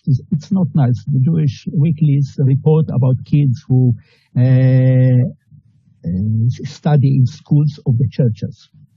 But nevertheless, there were here something from dear friends. I enclosed the list of distinguished students of École des Frères in Cairo from 1950 or early 50s. There is École des Frères in Cairo, a school which is run by priests, Christian of course. And they have a list, the list of students who were excellent students. And there I found, I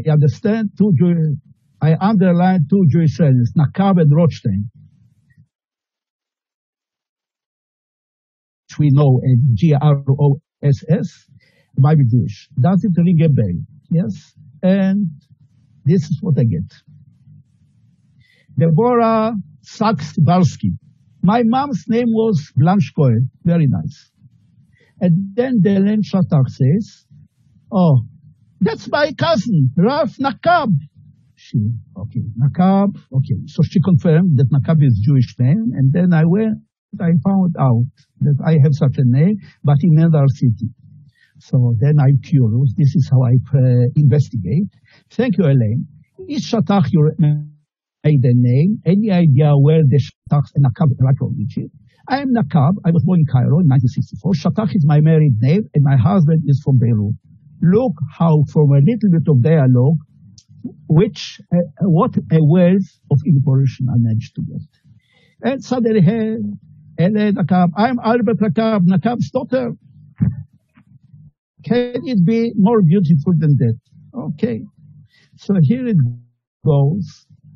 Now, this is nice. I see I have a little bit more time.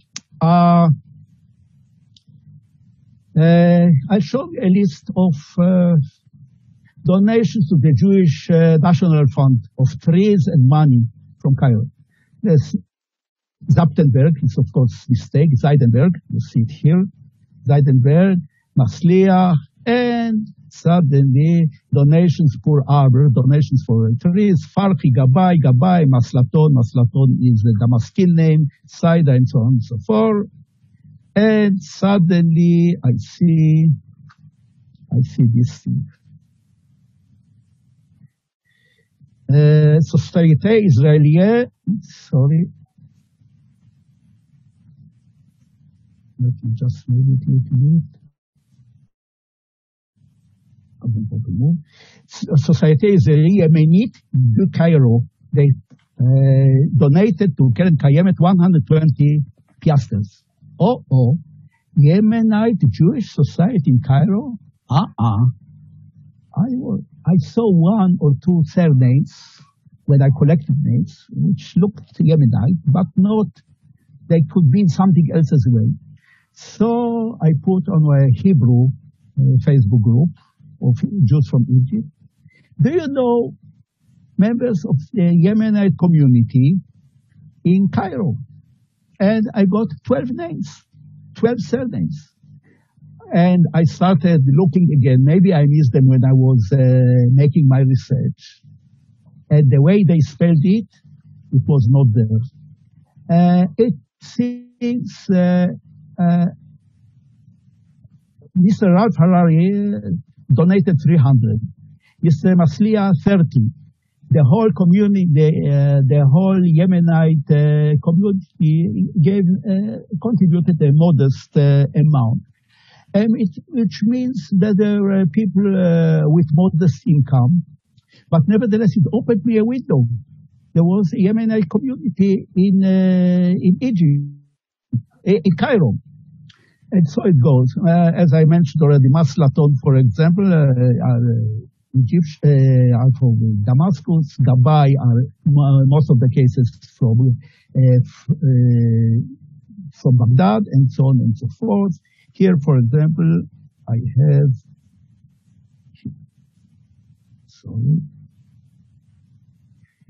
this I showed you. But most of the Jews, by the way, since I published the second update, I published it again, and I have another 57 new surnames. So it's never-ending process. Just wanted to show you another one, the beauty of the social media. A friend of mine who lives in Paris, Ashkenazi, found out in one of the boxes, he was born already in Paris in 1951, Ashkenazi Didier Frankel, and he found out a booklet. I'll read it for you. Jiddische Ashkenazische Gemeinde von Cairo, Community Israelit Ashkenazi from 1939. Feldstein and Berman are the president and secretary general. List of 250 paying members of the Ashkenazi community in Cairo in 1938. I did not have half of the names, did not manage to collect them. Somehow people who never made it to the press, who never made it to the directories. So you are always surprised. There's, of course, Association of Jews from Corfu, Association of Jews from Poland. There was the national independence of Poland in 1930. So the newspaper gave a report of all the members of Polish origin who were invited by the Polish embassy in Cairo. So this is also a nice collection. This is how Facebook, social media, crowdsourcing, what we call, enables us to do. And this, we are blessed because 20 years ago, 15 years ago, you could do that. So you just start questioning people. Of course, in due time, you also build your own authority, and the people take you seriously. At the beginning, as I explained, they're a little bit suspicious what this guy is after. But people get confidence and they start asking questions. And you start, and then say, oh, I'm sorry, my family is not from Cairo, but I see that you are collecting names. My family is from Tantan. Can you write it down somewhere? So people are very, they always live on feeling that at least the Jews in the East, the case is neglected. Jewish genealogy is the comfort zone of the Ashkenazim from Eastern Europe, of the United States, and they are somehow, and they are waiting, really waiting that someone will pick up their names and they will be able to tell some of the stories. As you see, I just gave you a small sample. People sometimes give me a whole Megillah, scrolls of details, which I have to be very polite and say, listen guys, I'm not researching certain families. The only thing I'm interested to know that a family with such a name was there because it enables me to analyze the structure of the community.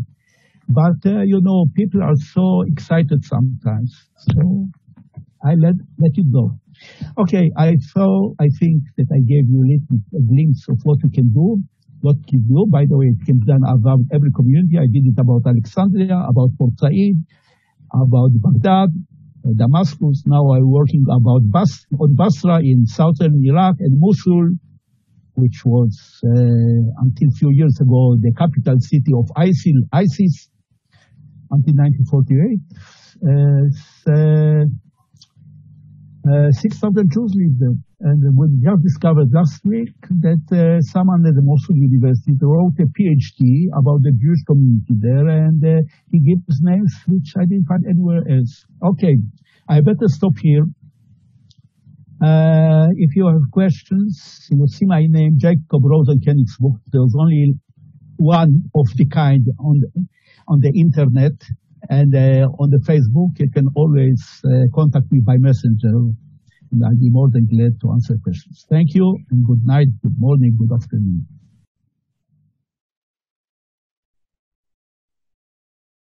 Good. So, thank from afar, Professor Ambassador Jacob Rosen Koningsbuch. He'll take questions over Facebook. Does anyone, before we take our break, does anyone have any questions or comments? I see that Professor Demski does. Yes. Okay, first I want to apologize for the poor sound on this recording. However, I have a short question for Dr. Bader.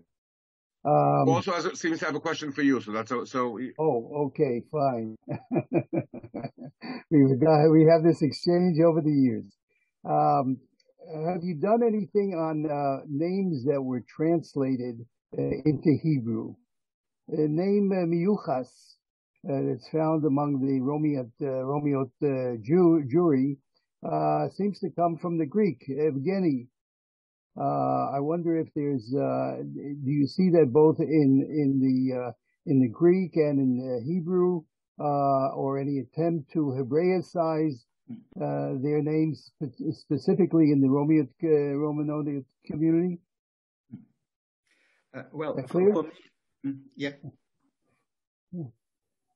For me, when I see the last name, so surname Meyuches, for me, the derivation is the first name Meyuches. So on that stage, I just, because I'm writing a dictionary of etymological dictionary of Jewish surnames from the Ottoman Empire, for me, it comes from the identical given name, which is of course Hebrew-based.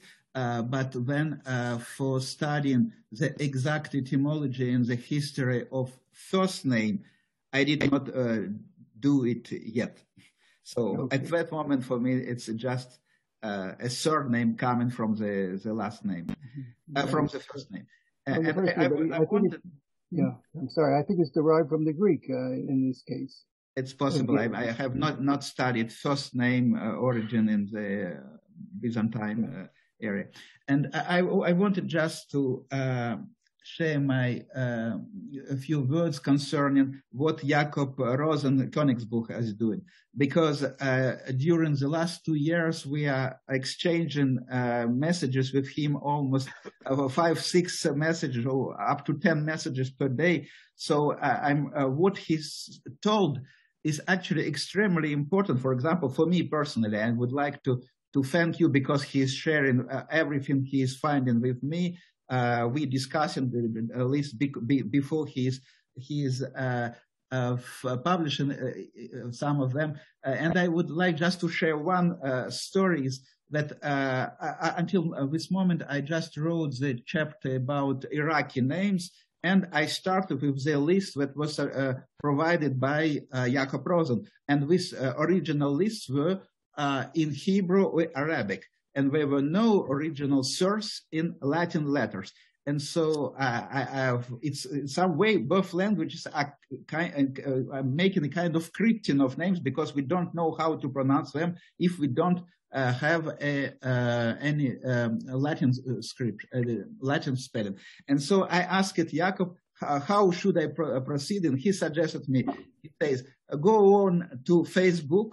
There is a guy from Iraq who has 1,200 friends, and many of them are Iraqi Jews, and many of them have names which are not nicknames, but just names as they are spelling them in Latin characters. I have no Facebook account, but while I used the identity of my wife, I went to Facebook, and indeed I found many hundreds names spelled in Latin characters for which I knew were Arabic or Hebrew form. And so this was the start of my working on Iraqi chapter. So what he is doing is extremely important. Every time now I have kind of question like that, I ask him, and he posts his question on these different Facebook communities. And so for me, it was really extremely helpful. I would like to thank Jakob for what he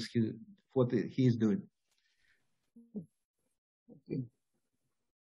Okay, any other comments, questions to any of the other speakers? In that case, we have a 30-minute break. So we will continue at 4:30 Israel time. I suggest that people tune in a minute or two before so that we can start exactly on time. So enjoy your break. Thank you. I think there'll be something going on during the break as well. Oh, okay. Right. So notices we're seeing abstracts and so on will be shown. Yes. Okay. So we're seeing.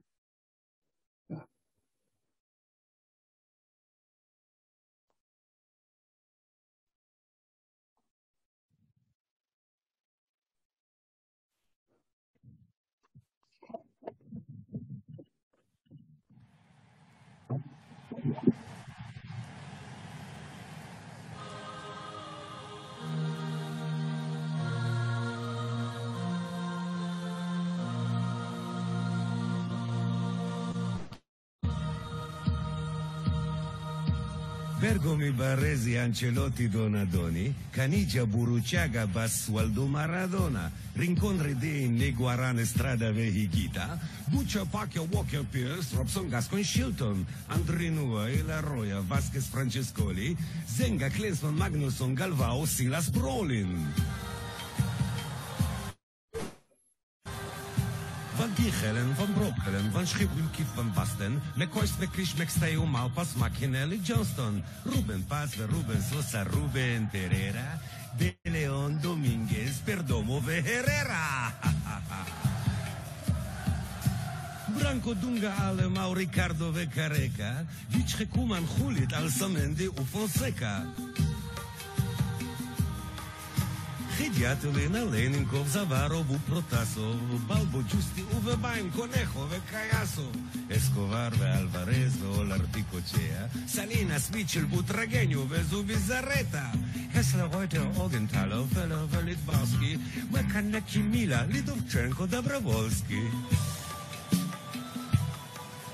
De Napoli, Maldini, D'Agostini, Carnavale, Giannini, Ferri, Baggio, Serena, Uviali, Moravci, Kubik, Knoplicek, Uskorabi, Haskorer, Shidi, Kaskarino, Kevin Moran, Upet Bonner, Stojkovic, Vekatanec, Vesosic, Vujovic, Staunton, Morris, Stapleton, O'Leary, Whelan, Aldridge.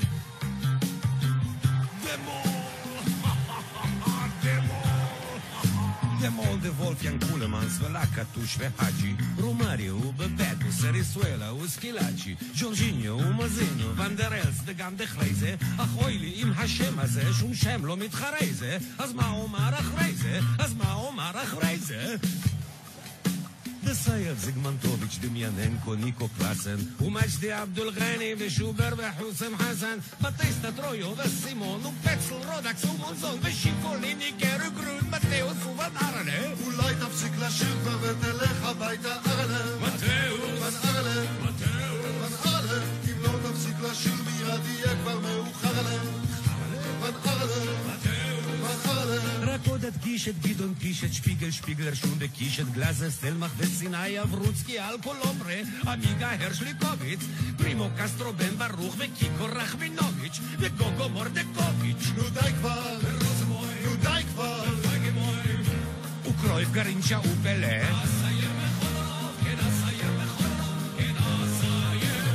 Bergomi Baresi Ancelotti Donadoni, Canigia Buruciaga Basualdo Maradona, Rincon Redini Guarane Strada Vehigita, Buccia Pacchia Walker Pierce, Robson Gascon Shilton, Andrinua Elaroya Vasquez Francescoli, Zenga Klinsmann Magnusson Galvao Silas Brolin.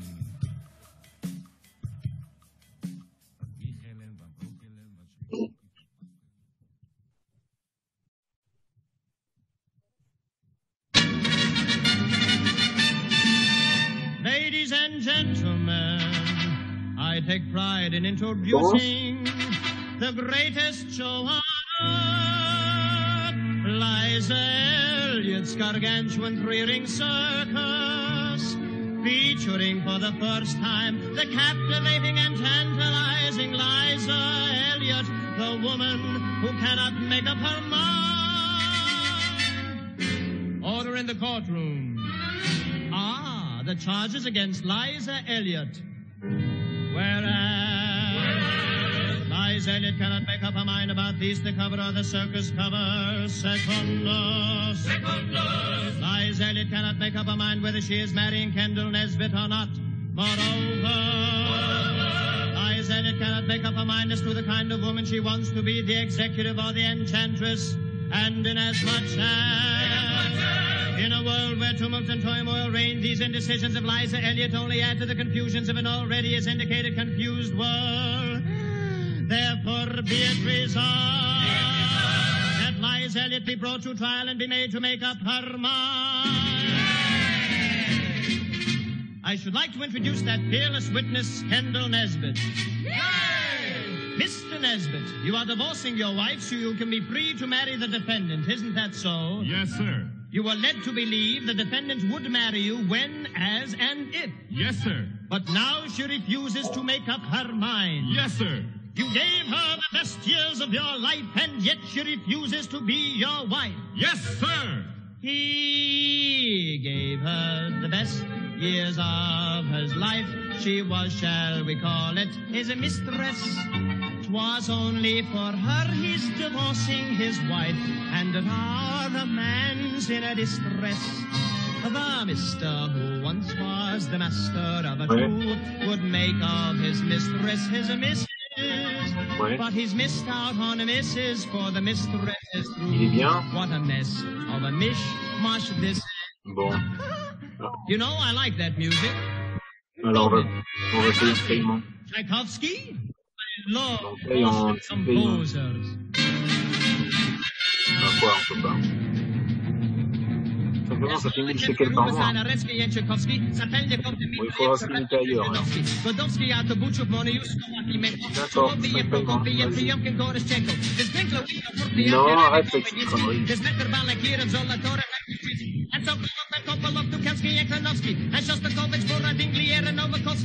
J'aimerais très bien ce mois-ci. Le chômage qui sont moi. Ça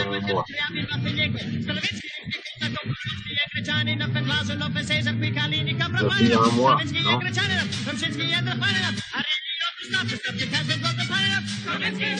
Bon, début novembre. Ça commence en début octobre. Pourquoi 10 novembre? Ok, mais tu recevras sur un mois et 10 jours. Là, ça a commencé le 1er octobre, non?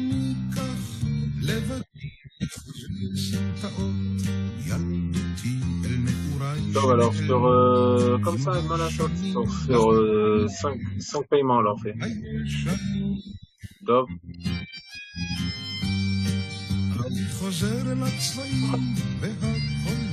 אל העיניים התמימות והגדולות אני חוזר אל השכונה אל עץ התות אל עפיפון אדום אדום קשור לחוט היינו ילדים וזה היה מזמן אני וסימון ועוז הקטן היינו ילדים וזה היה מזמן אני וסימון ומויז הקטן אני זוכר קולנוע רקס ביומיות ומרחוק פעמונים של כנסיות ואיך רדפנו על גגות אחרי יונים לעוף איתם רצינו עד לעננים ובגן השעשועים על נדנדות נשבענו אמונים לכל הילדות שיחקנו סמל וסוס ארוך וראשיות המלחמות היו אז לא אמיתיות היינו ילדים וזה היה מזמן אני וסימון ומויז הקטן היינו ילדים וזה היה מזמן אני וסימון ומויז הקטן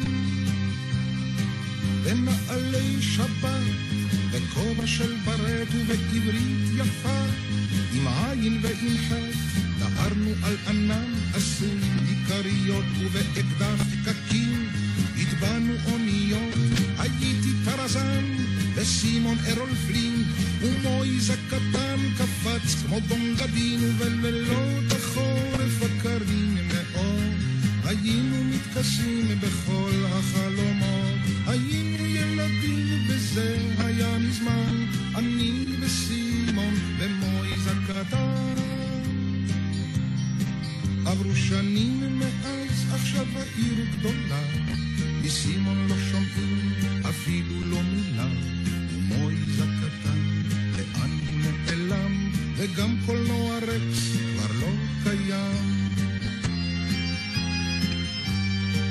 אבל אני כשאני כך לבדי אני חוזר לסמטאות ילדותי אל נעוריי שנעלמו עם השנים לחברים שלי ההם הישנים היינו ילדים וזה היה מזמן אני וסימון ומויז הקטן היינו ילדים וזה היה מזמן אני וסימון ומויז הקטן היינו ילדים וזה היה מזמן אני וסימון ומויז הקטן היינו ילדים וזה היה מזמן, אני וסימון ומויז הקטן. היינו ילדים וזה היה מזמן, אני וסימון ומויז הקטן. היינו ילדים וזה היה מזמן, אני וסימון ומויז הקטן. היינו ילדים וזה היה מזמן.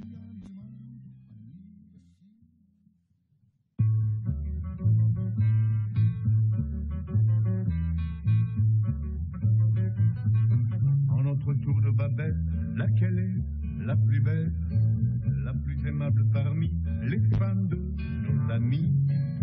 Laquelle est notre vraie nounou, la petite sœur des plus de nous, dans le milieu toujours présente, elle est cette fée bienfaisante. C'est pas la femme de Bertrand, pas la femme de Gontran, pas la femme de Pampi. C'est pas la femme de Firmin, pas la femme de Germain, ni celle de Benjamin. C'est pas la femme d'Honoré, la femme de Désiré, la femme de Théophile, encore moins la femme de Nestor. Non, c'est la femme d'Hector. Comme nous dansons devant le buffet, bien souvent, on a toujours peu ou pour les baqueries et le taureau qui raccommode ses malheurs de toutes les couleurs. Oh, de divines cousettes, arc-en-ciel à nos chaussettes. C'est pas la femme de Bertrand, pas la femme de Gontran, pas la femme de Pampi. C'est pas la femme de Firmin, pas la femme de Germain, ni celle de Benjamin. C'est pas la femme d'Honoré, la femme de Désiré, la femme de Théophile, encore moins la femme de Nestor. Non, c'est la femme d'Hector. Quand on nous prend la main sac, répond Dieu, dans un sac, et qu'on nous envoie planter des choux à la santé. Quelle est celle qui, prenant modèle sur les vertus des chiens fidèles, reste à l'arrêt devant la porte, en attendant qu'on en ressorte? C'est pas la femme de Bertrand, pas la femme de Gontran, pas la femme de Pampi. C'est pas la femme de Firmin, pas la femme de Germain, ni celle de Benjamin. C'est pas la femme d'Honoré, la femme de Désiré, la femme de Théophile, encore moins la femme de Nestor. Non, c'est la femme d'Hector. Et quand l'un d'entre nous meurt, qu'on nous met dans demeure, de débarrasser l'hôtel de ses restes mortels. Quelle est celle qui remue tout Paris, pour qu'on lui passe au plus bas prix des funérailles gigantesques, pas nationales non mais presque? C'est pas la femme de Bertrand, pas la femme de Gontran, pas la femme de Pampi. C'est pas la femme de Firmin, pas la femme de Germain, ni celle de Benjamin. C'est pas la femme d'Honoré, la femme de Désiré, la femme de Théophile, encore moins la femme de Nestor. Non, c'est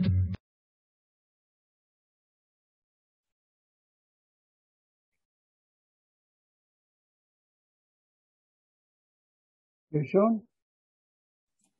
Yes. Okay.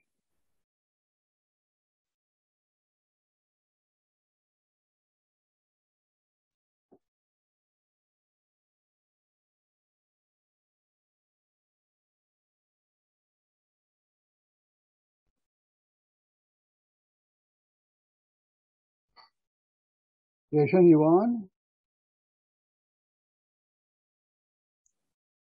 Hello. Hi. Hi. Can you all hear me? Can hear you. Super. Good. Hi. Hi. Lovely to see you. Yes, finally, huh? Yes, after all this time. Okay. Welcome to Israel. Thank you. Thank you. Yes, yes. It's an honor. Yes, thank you. We're waiting for your chair. Okay. Professor Bacon. Ah, here you are. Okay. Gershon, unmute. Your microphone is off. Gershon.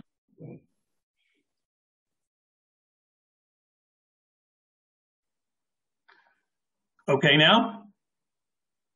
Beautiful. Okay. Well, I'm very glad to open this session of the Conference on Jewish Names, a project of my dear colleague Aaron Dembski that I've been connected with, I think, since the very first conference.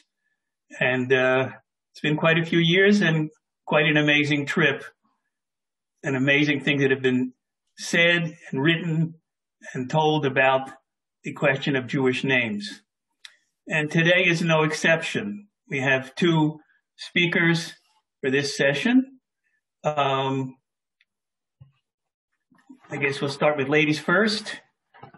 Iman Nick, who is a sociologist, has a very impressive CV, but what's most important to our items here is her active involvement in the question of names and societies of names, and her own research dealing with onomastics. I think this will be probably the first time I'll hear about how onomastics can be deadly. And that's her talk today. And without further ado, I'd like to turn the screen over to her. Her talk is entitled, "In the Name of Sarah and Israel, the Lethal Role of Onomastic Legislation in Realizing the Holocaust." And we've agreed 20 minutes for each speaker and 10 minutes for question and answer. So please, Iman. Okay, I just have to share my screen. Can you all see my screen? Yes. Okay, so you can see the first slide. Absolutely. Yes. Good. Okay, just wanted to make sure that we were all on the same page. So I wanted to start my presentation today by talking about a personal experience that I had that got me more sensitized to the issue of names and how they can be used as weapons when in particular hands. I first came to Germany in 1991, which was around the time that the Berlin Wall had come down. And as some of you may know, that was also a period of time when there was a massive spike in right extremism within Germany. And I was living in a dormitory, and there's a picture actually of the dormitory where I was living on the side in a small German village. And a group of neo-Nazis decided that they wanted to torture foreigners. So what they did was they went to this dormitory because it was a dormitory for the international students. And as you can see, that's a rather big building. So their first quandary was how could they find someone that they could victimize? So what they did was they went to all of the mailboxes that were posted outside of the dormitory and simply looked at the last names of all of the people who were living there. And then they rang the button, and the person, not knowing who it was, simply let these people in, thinking that it was going to be another group of students. And they calmly walked up the stairs and rang that person's doorbell. It happened to be a young exchange student from Africa, and she opened the door and they immediately assaulted her. And when I say assaulted her, I mean threw her to the ground, kicked her in the face, in the chest. It was absolutely horrific. And when the crowd from other students became too big, they ran outside of the building and into the village. And they were apprehended and they were taken to jail, but they were released within the same week because the police chief of this small town said, "I know these boys, they're good boys. They were just out looking for an adventure." The next week, I was looking at those mailboxes and the names on the mailboxes. And my best friend, who was also a U.S. American, pointed out to me, which I had not noticed, that my name was only 3 mailboxes away from hers. And it was only through luck of the draw that they chose her foreign sounding last name and not mine. So one of the things that people have done over the years in many different communities, but also within the Jewish community, in order to assimilate into the larger community to avoid being targeted, is simply to take on the names of the majority community. And within Germany, that was actively encouraged by the government at various times. Jews who then took on a name that was considered to be less Jewish or more Christian sounding were given certain advantages within the German society. And over the years, these names then became inherited to the next generation of Jews who were living in Germany. This was considered to be a problem as the German government moved closer and closer towards fascism. And one of the people who began to work on this so-called problem had the name of Hans Josef Maria Glocke. He was a lawyer and also a bureaucrat within the German government. And already in 1934, he had written a treatise talking about this issue. And this is an excerpt that he wrote saying that these name change petitions that Jewish citizens were putting in should be denied, that they should not be permitted to change their names, because that allowed them the opportunity to disguise themselves and their non-Aryan lineage. And he also went on to say that conversion to Christianity was not sufficient grounds for justifying the granting of someone's petition to change his or her name. And this was a huge break with the rules and regulations about naming laws within Germany at the time. And I think it's important here not only to point this out, that this thinking was already taking place in 1934, but to show that for years before the Nazis actually came to power, there was an administrative push behind the scenes to start looking at ways to identify Jewish residents by their names and tag them by their names. When the Nazis then took over government, Glocke joined with the administration. This is a picture of Glocke in his SS uniform. He was responsible for dealing with legal questions related to the issues of race and the so-called protection of the Aryan bloodline. And he was one of the main architects of what we now call the Nuremberg race laws. This is a publication that was issued along with his co-author Stuttgart with the Nuremberg race laws. And today, most people know him in connection with that treaties of discriminatory legislation. But what most people don't know is that he was also the Nazis' primary specialist for the name laws that were used. On the 18th of August, so we just had a very frightening anniversary. On the 18th of August in 1938, much through his activism within the Nazi government, a new law was passed which said that personal names for any child who was Jewish and born within the Reich could only come from a small list of names that had been pre-approved by the Nazi government. And these are just some of the names that were put on the list. There were a set of male names and a set of female names. And no Jewish child who was born within the Reich after 1938 was legally permitted to have a name other than one of those on the list.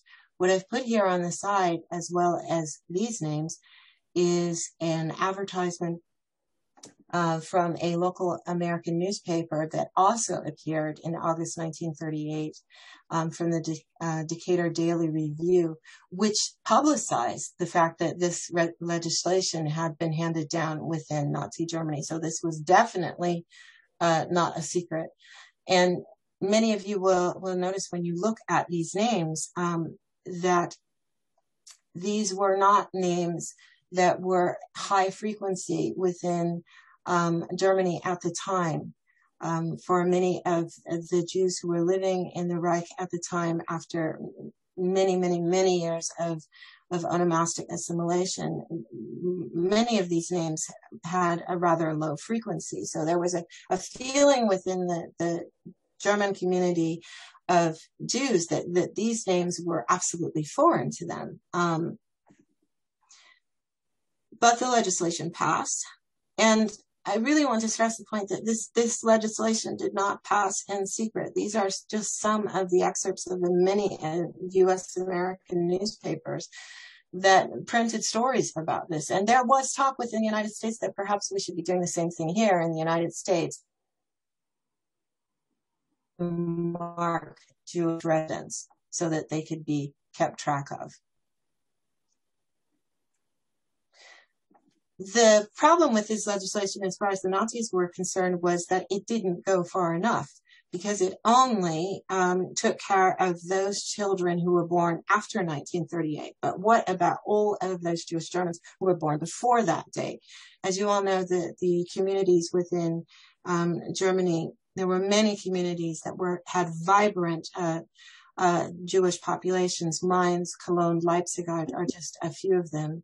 And I've given you pictures of the beautiful synagogues that used to be visited by our Jewish community here in Germany. These were all decimated during the Nazi period. The question was, what was the Nazi government going to do in order to identify those people who had been born before 1938, before that regulation? And Glucke came up with a solution. His problem was that, as I said, with this assimilation, you simply could not assume that someone who had, for example, an Old Testament name was Jewish. I've given you some examples here. Joseph Goebbels, Josef Mengele, Hans Josef Maria Glucke himself, not considered to be the target of this legislation. So there had to be some way of distinguishing these Josephs from someone like this. This is Joseph Lang, who was of Jewish descent and targeted by the Nazis and sent to Dachau and Auschwitz. Luckily, he survived. As I said, the challenge for Glucke was trying to make this distinction between these two groups of people using the name laws. Where do they start? How do they begin? What they had said in the public was this was going to be very easy because you could visually locate and differentiate someone who was Jewish from non-Jewish. And as we all know, that there were many pseudoscientific theories that were used at the time and propagated within the schools to teach the people of the Reich how they could make a differentiation, how they could spot someone who was Jewish. Within the administration, there was knowledge that these scientific theories were ridiculous, and this was not going to solve their problem of hunting down Jews. So Glucke came up with a solution, and it was elegant at the same time that it was horrific, and that was to force the Jews themselves to identify themselves, not to put the onus of responsibility onto the Nazi organization, but to force the Jews themselves to out themselves for the Nazi plan.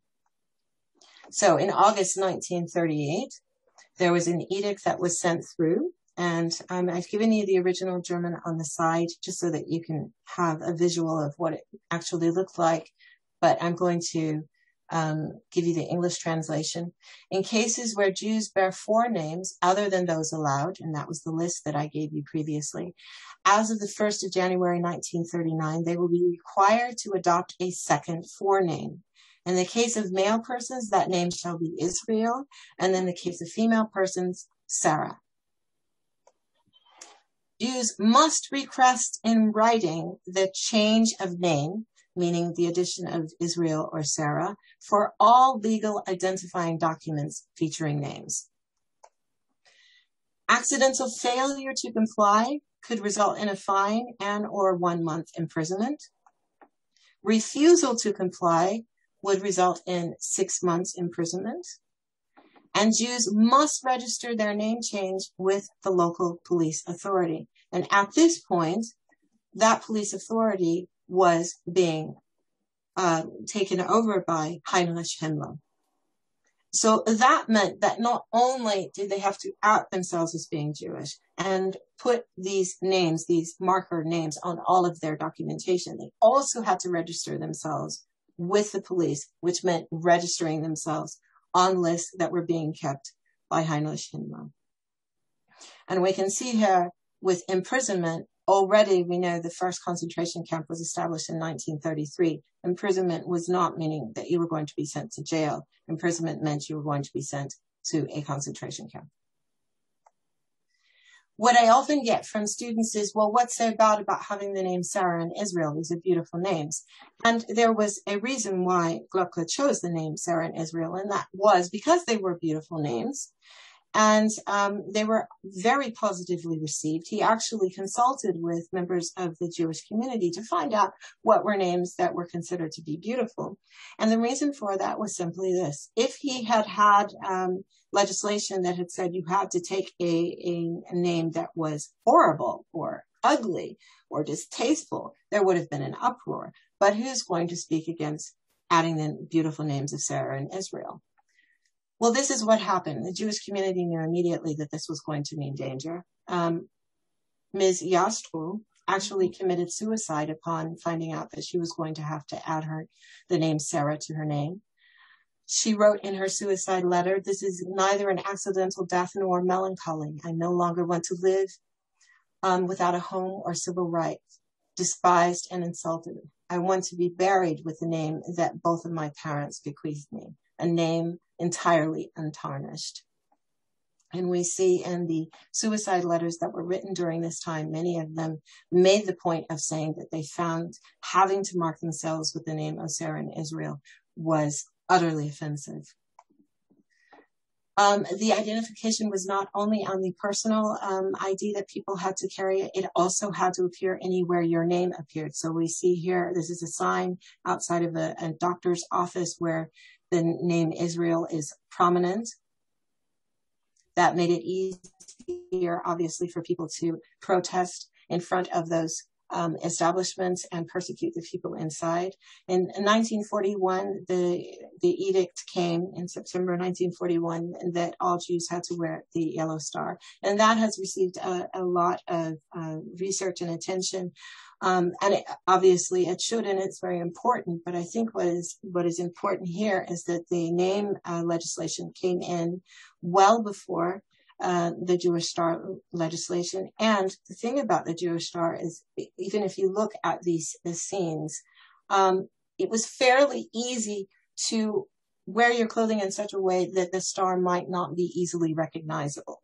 Or you could simply take off your Jewish star. But if you wanted to do anything, you had to show your ID, and that ID would have had that name of Sarah and Israel. This is an application that was put in by people within the Reich in order to have the names Sarah and Israel added to their identification. They not only had to write in to have their names added, they also had to pay to have their names added to all of the documentation or face deportation in concentration camps. These are two identity cards to show you what they looked like at the time. You can see there the giant letter J, and most people have paid attention to those kinds of markers, and we have lots of identity markers here. But what people have not paid so much attention to is the fact that on both of these passports, we can see the obligatory name Sarah and the obligatory name Israel. Name lists were also comprised by companies that strategically went through all of their employees' lists of names to see who had the name of Israel and Sarah as a middle name. And then they themselves made up name lists that they sent to the authorities to report their Jewish employees. They also checked all of the writing that their employees had to turn in if they ever had to sign anything, for example. And they rigorously checked to make sure that the employee had used the name Israel or Sarah in the signature. And if they did not, then they were also turned over to the Nazis for persecution. This is a deportation list that was used at the time. And you can see here, again, the names of the Jewish citizens that were being deported. And again, Sarah, Israel, Sarah, Israel, Sarah, Israel. Those lists that were being sent in to the police, that were being sent in from private citizens, from neighbors, from people who collected names as a part of sending in bills, for example. Those lists were all systematically sent to the Nazis that were then used to devise new lists to be used for deportation and extermination. So, new beginnings. End of World War II. We have a picture here of President Truman with Adenauer, congratulating him on his chancellorhood. But was it really a new beginning? Absolutely not, because one of his first acts was to appoint Glupke as his Secretary of State. Unfortunately, this is all very relevant now. The alternative for Germany, which is called the Alternative für Deutschland, is a right extremist party here in Germany, which has gained an incredible amount of supporters. One of the first acts that they brought into law when they came into government in Mecklenburg-Vorpommern was to request that namelets be devised for all of the Jewish citizens who were living within their region. And unfortunately, because they are a legitimate political party within that region, the name list had to be turned over to them. And someone in the opposition, a politician in the opposition, said, "What is the meaning of asking for the names? What in God's name are you trying to achieve with this request? What are you going to do with the names?" We have just had elections here in Germany, and I am very sorry to report that the AfD, the Alternative for Germany, has had a huge upswing. It is in Thüringen, for example, number one. It is the strongest party in Thuringia right now. It received 23.5% of the vote. And in all of the areas where the AfD have been active and have come into parliament, they have also requested named lists. Thank you very much for your time, and I welcome any questions that you might have. Yeah, thank you very much, Iman. That was fascinating, depressing, seeing that history repeating itself. May I use my chairman's privilege just to ask one simple question? Were there no non-Jewish Germans who were not of Jewish descent who had the name Sarah or Israel? Absolutely. And they immediately put in requests to have their names changed. That was one strategy. The other strategy was when there were names like Joseph that had a very high frequency amongst so-called Aryans. The Nazi government then made an edict to Aryanize those names. So Joseph was officially Aryanized. And then people who carried that name who were Jewish were told that they were no longer allowed to carry that name. This legislation was so extreme that in some areas of the Reich, people were actually required to change names on gravestones, either adding Sarah and Israel to the names of people who were already deceased on gravestones, or having so-called Aryan names removed from gravestones because they were no longer permitted to have them. Wow. Anyone else have any questions? If not, I want to ask again. Yes, in your abstract, you mentioned, I think, the possibility of avoidance. What kind of strategies of avoidance were there? At the same time that this legislation was devastating, it allowed for a loophole for people to escape. And one of the things that I dealt with in the book was doing interviews with survivors who had changed their name to a so-called Aryan name in order to escape. And one of my absolute favorite stories from a wonderful woman who was able to survive. She and her mother and brother went to a small French community, and they were hidden by this French community. And the pastor at the time said, "We have to give you names that don't sound so Jewish to keep you safe." So they actually changed the names of the two children to Maria and Joseph. And they carried those names, those hiding names, until the end of the war, when they then retook their original names. Wow. Yes, yeah. please.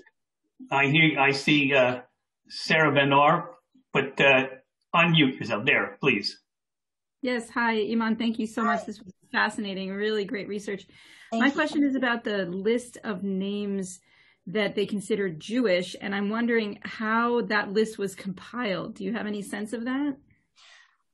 One of the things that they did was, unfortunately, they worked with name scholars within the Jewish community and asked them, what do you consider to be traditional Jewish names?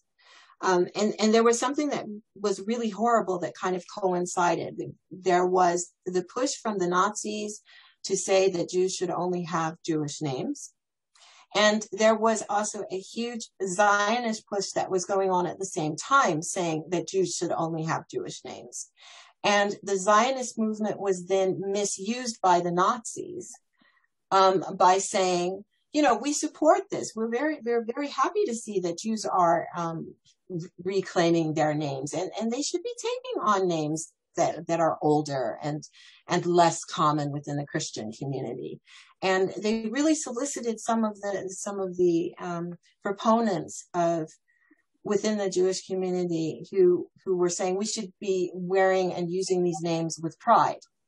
And I think it was really naiveness on their part, not recognizing that the Nazis were going to be using this as a strategy for murder. Well, Gershon, please. Yes. I would like to ask. Yes, Emmanuel. Thank you very much for your very, very instructive lecture. I would like to ask about family name of Nazis leader, like Alfred Rosenberg, which sounds very Jewish. There was not a push to change the last names as much as there was a push to change the first names. There were in certain communities, there was legislation to say that Jews were not allowed to have certain names. But what I think is really interesting is if you look at the history of the legislation, the Nazis were primarily passing legislation that would require Jews to make a change. And they did not pass legislation that would require so-called Aryans to make the change. So there were many Aryans who wrote in saying, my name is Rosen, and I think it's horrific that there are all of these filthy Jews who have my last name. They should not be allowed to carry my last name. And if there were enough prominent people who had that last name, then the Nazis were very happy to say, okay, well, then we are going to require that all Jews give up that last name. But in the reverse, that typically did not happen. But there was a lot of movement within the Nazi Party, people who were trying to move up the ranks, who voluntarily changed their last name to something that sounded less Jewish. Thank you. Mm-hmm. Thank everyone for their participation. I think our time is up now, and we have to be fair to the other speaker. So our other speaker is a dear colleague from Bar-Ilan, Professor Ber Kotlerman, who's an expert in Yiddish. And we're going to see another totally different angle on names and uses of names, also hiding messages, but in a different way. And he's going to speak on the topic in the name of Yiddish, Shalom Aleichem, as generator of new meanings. Ber, please. See me? Your turn. Okay, thank you very much, Gershon, and greetings directly from Bar-Ilan. I am seated here now. To all the colleagues, friends, and especially Professor Demsky, my teacher, my colleague, and my friend. Let me open a small presentation.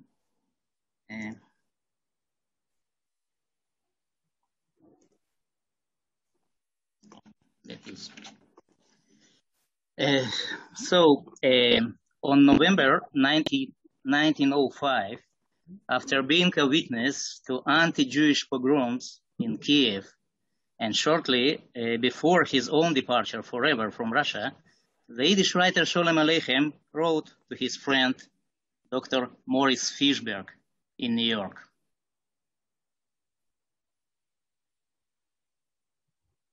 Just a minute.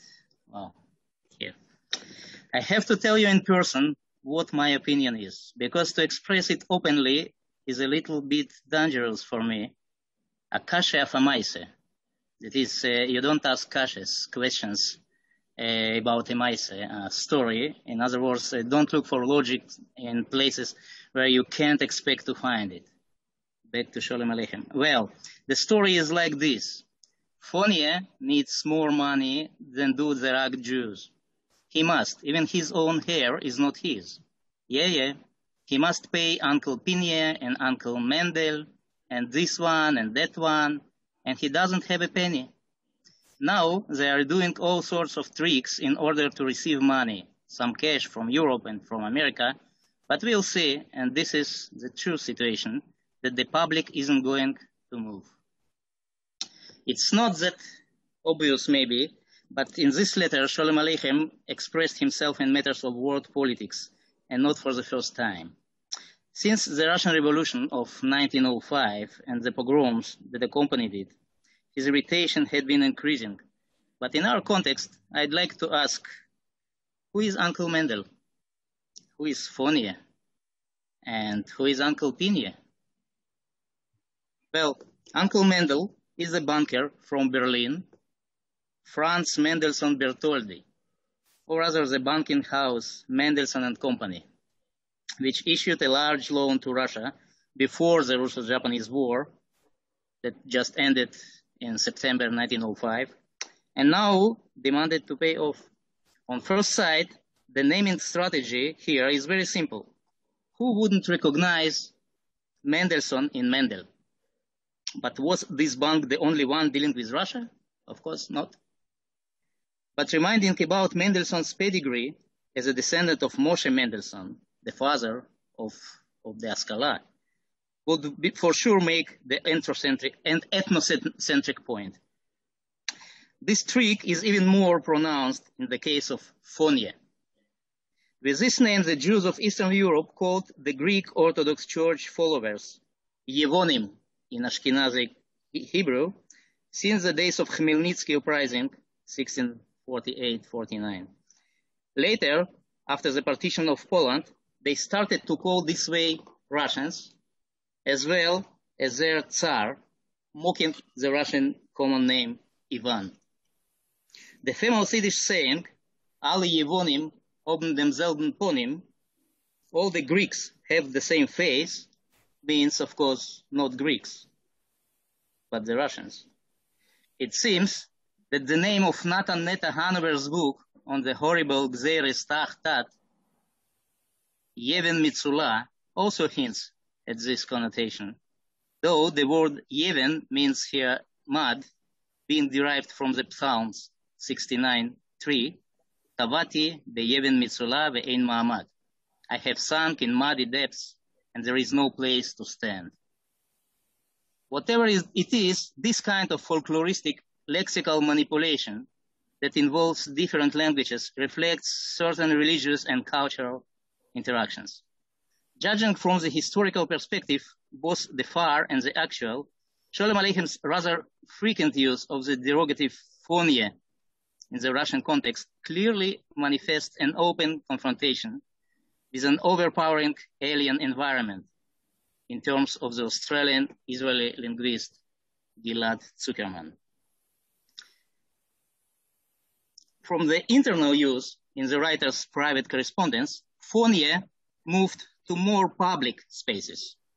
In the same fateful 1905, on the background of the extremely unsuccessful war with Japan, Sholem Aleichem's satiric lullaby, Shlov Alexei, Sleep Alexei, dedicated to Tsar Nikolai's little son, was distributed illegally, mostly in Bund organizations. Here are the original words. Hob nit moire far Japonie, sei nor nit kenar, sleb noch Moskwe, sleb noch Fonie, zdav noch Tsar. There is nothing to fear from Japan. Just do not be stupid. Moscow is still alive. Fonia is still alive. A Tsar is still needed. This song was published in the Russian translation in Sholem Aleichem collected works in Moscow in 1971 in a slightly different version, that is, Russia is still alive, not Fonia is still alive. A delicate but exact substitute for the problematic word Fonia, using which publicly it was possible to get a real prison term in the USSR of the 30s. Sholem Aleichem's use of meaningful names of that sort gives us not only the possibility to catch the author's own attitudes to political events, but also demonstrates from the onomastic perspective how Yiddish was, maybe still is, used as a tool for Eastern European Jews to maintain their identity. Here we come to the name of Pinya. Remember Pinya. It seems Sholem Aleichem's American friend, Dr. Fishberg, was familiar with the writer's little-known story that you see here, Der Vetter Pini mit der Mumme Reise, Uncle Pinya with Auntie Reise, published in Warsaw a couple of months earlier. On the flyleaf is printed in Russian, Dozvolena cenzurою, Warszawa, permitted by censor, Warsaw, March 11, 1905. The booklet was published before the Tsarist officials realized its meaning. So, who is already mentioned Peter Pinya and who is Mumme Reise? According to a contemporary testimony, even those who never took a book in Yiddish in hands swallowed Uncle Pinya and licked their fingers. The booklet was already in the bookstores in 1905 when it dawned on the Russian censorship that the story was a stinging political satire on the Russo-Japanese War.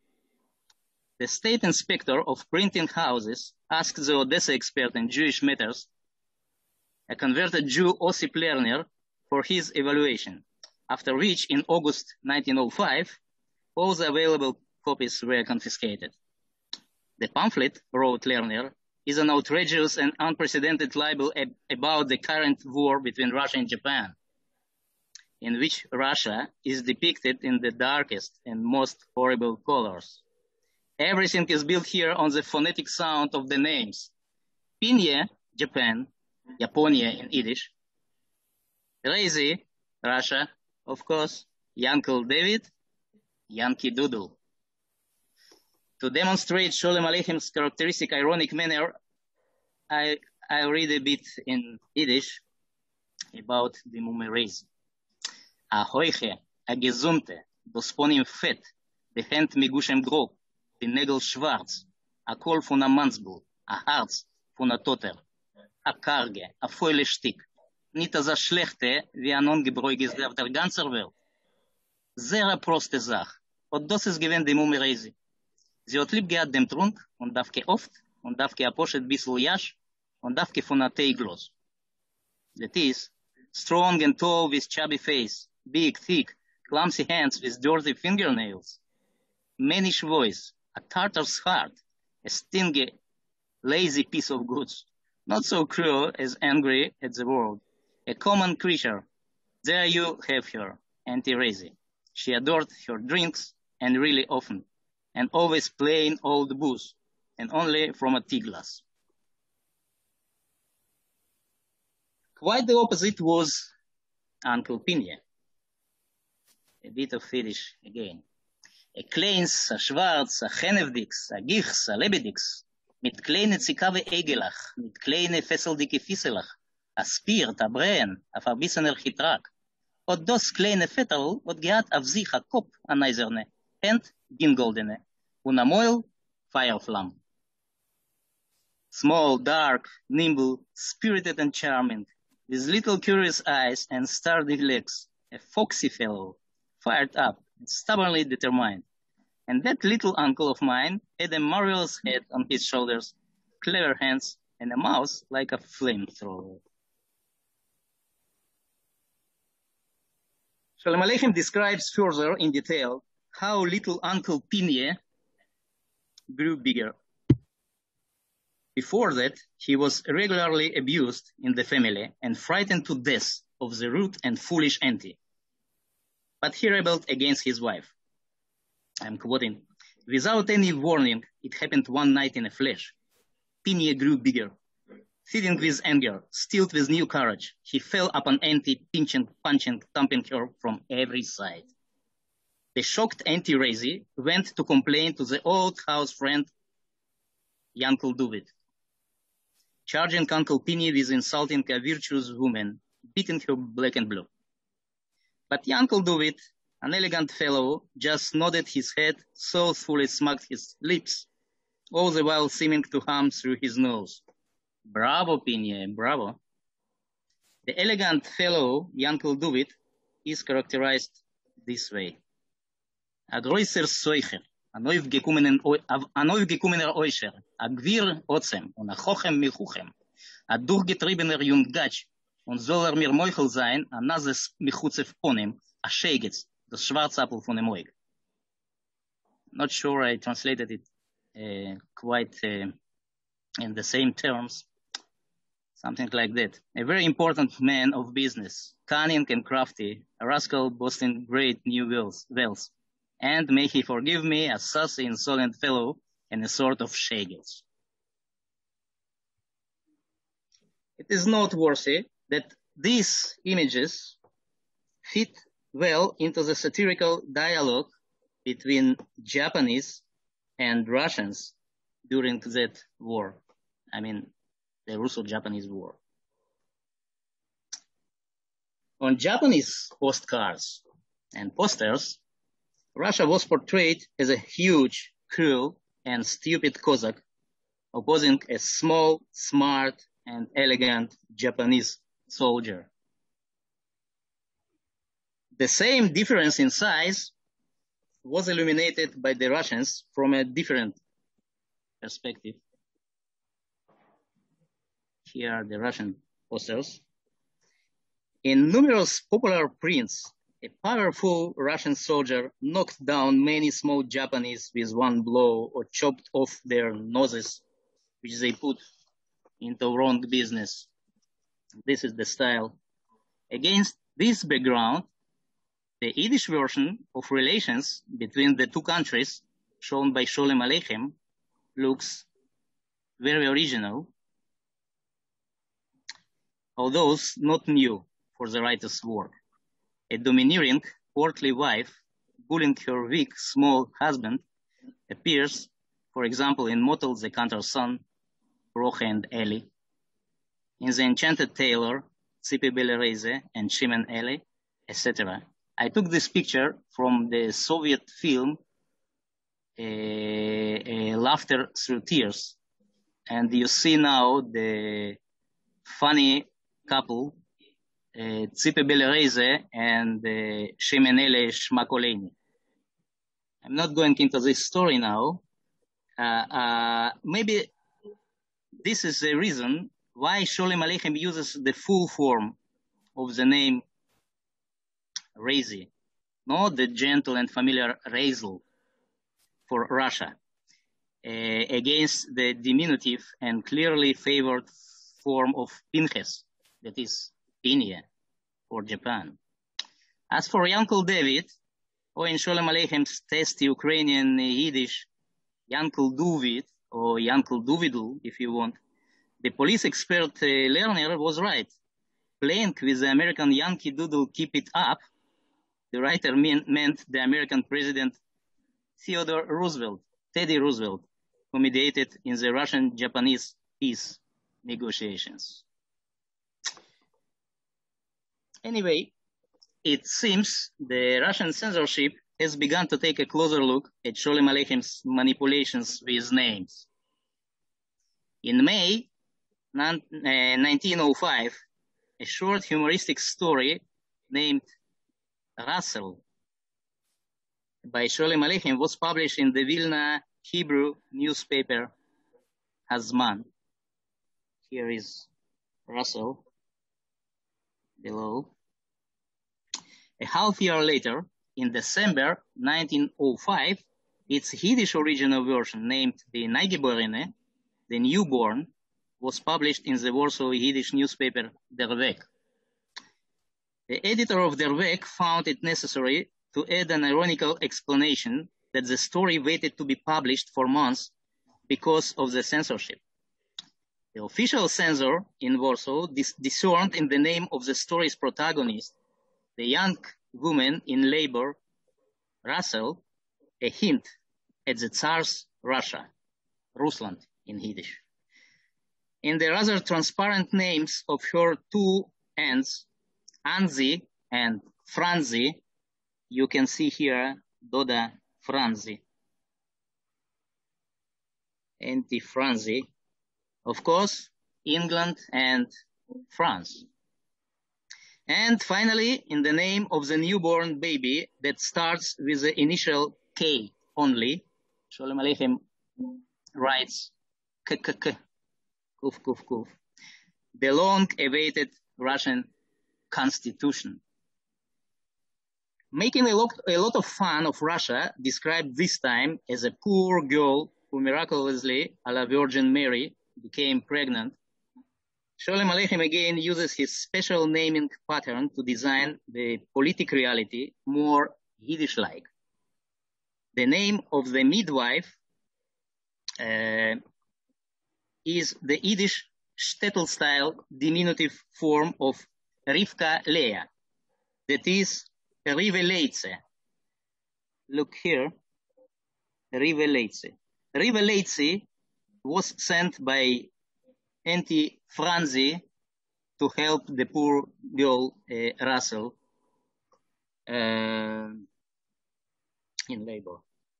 So this one, Riveleitze, is matching the Yiddish word revoluție, revolution, and meaning the failed 1905 Russian Revolution and actually all revolutions that happened before that.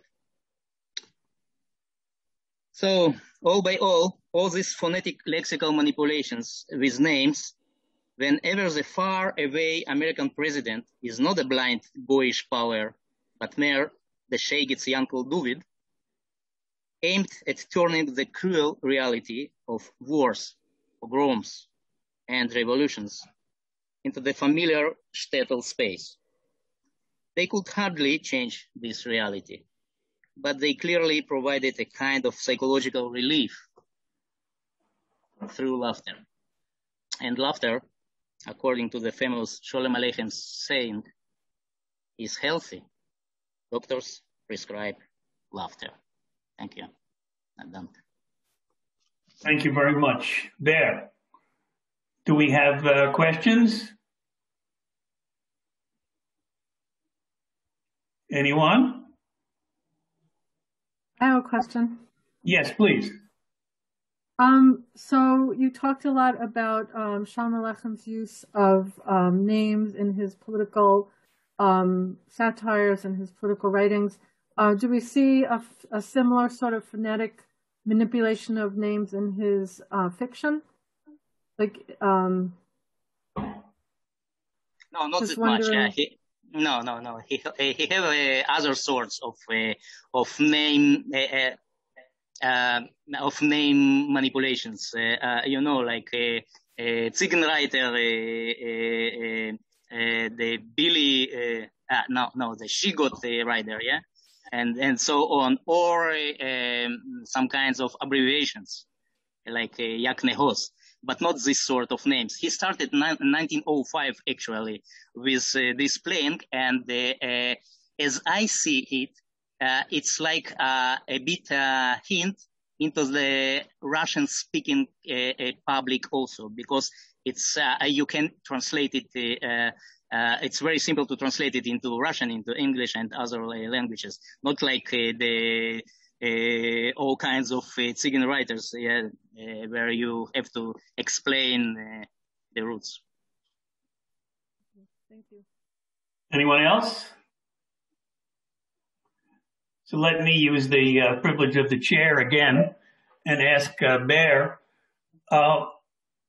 what was Sholem Aleichem's politics? And did it change after 1905? It's how he said it's a kashe Afamaisa. Yeah. His letter to Dr. Morris Fishberg was not an innocent one. He wanted to make an apply to all the Jews in the West not to give money to Russia. And you know, this is exactly what Jacob Schiff asked some year ago, before that, in 1904, and Schiff, the American banker, Jacob Schiff, who helped Japan in this war.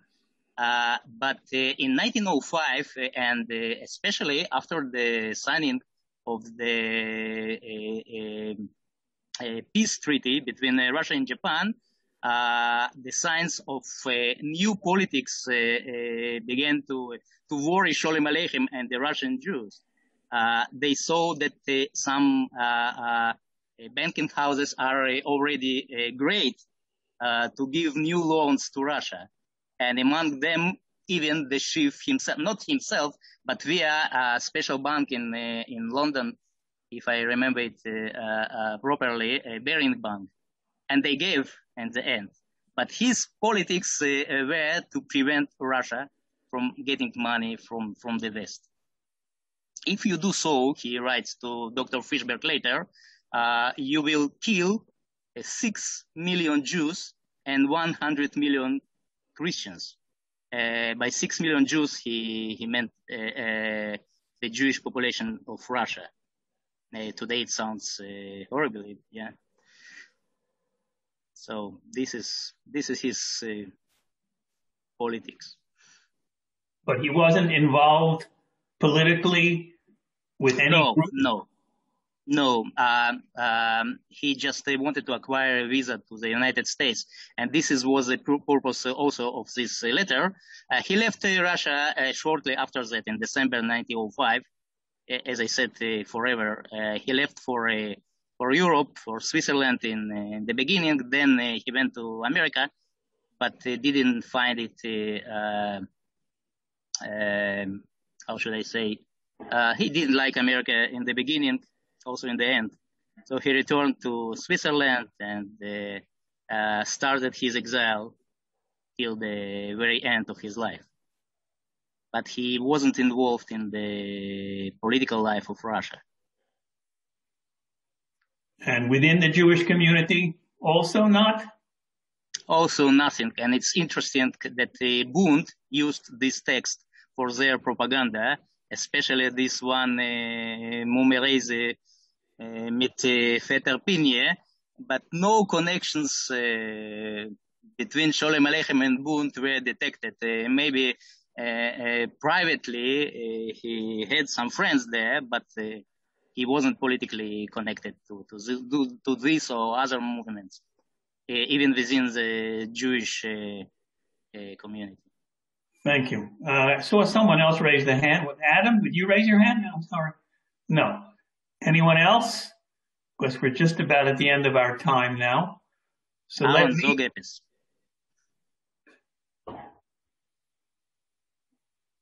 Aaron? You had a request. Zogepis.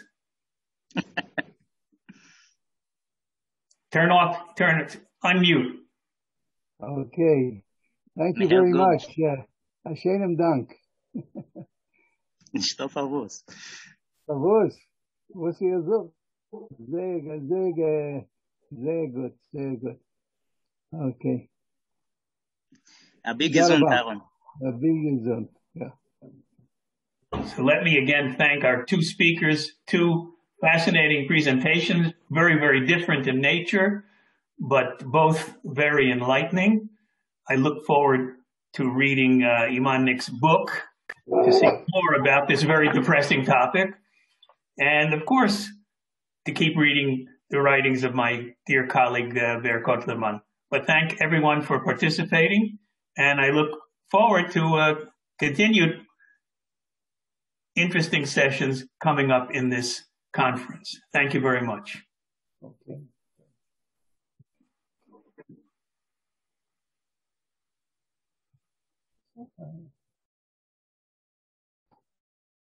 Adam? Adam here? Yeah, I'm here. Aaron, do you want to start Professor Dembski now, or give another few minutes? Let's start at 5:30, okay? Okay. Okay. Very good. All right. Oren? Where's he now? Yes. Yes. Do you want to put on the abstracts, the next two talks?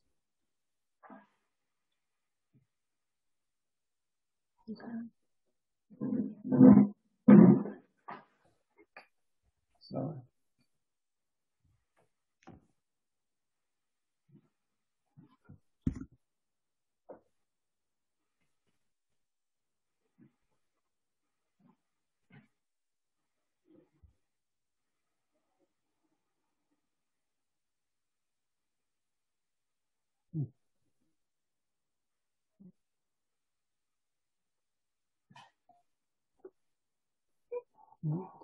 You can mute yourself.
Okay, we're going to get started now on the final session of this conference, and very honored to be with all of you.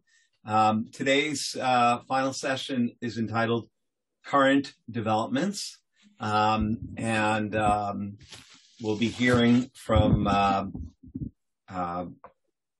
two papers. The first paper, or we'll be hearing two papers, actually from three scholars.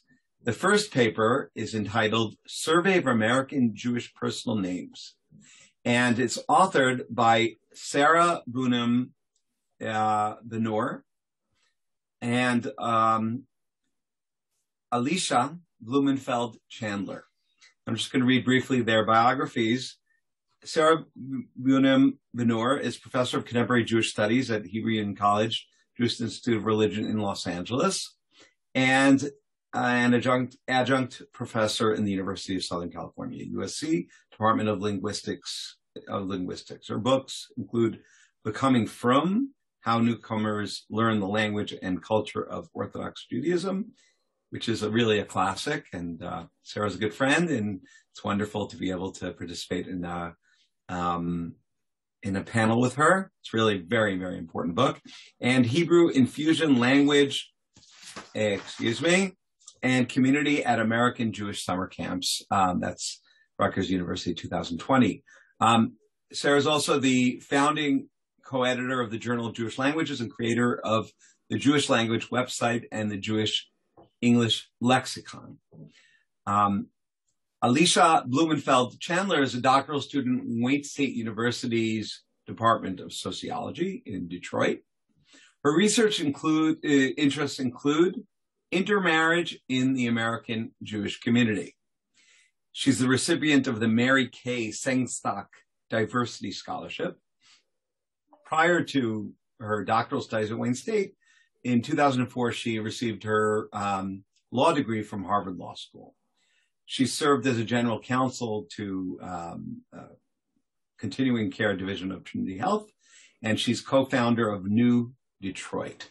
From what I understand, this will not be a live presentation. Rather, the presentation was pre-recorded, and we will be listening to that and watching that recording now.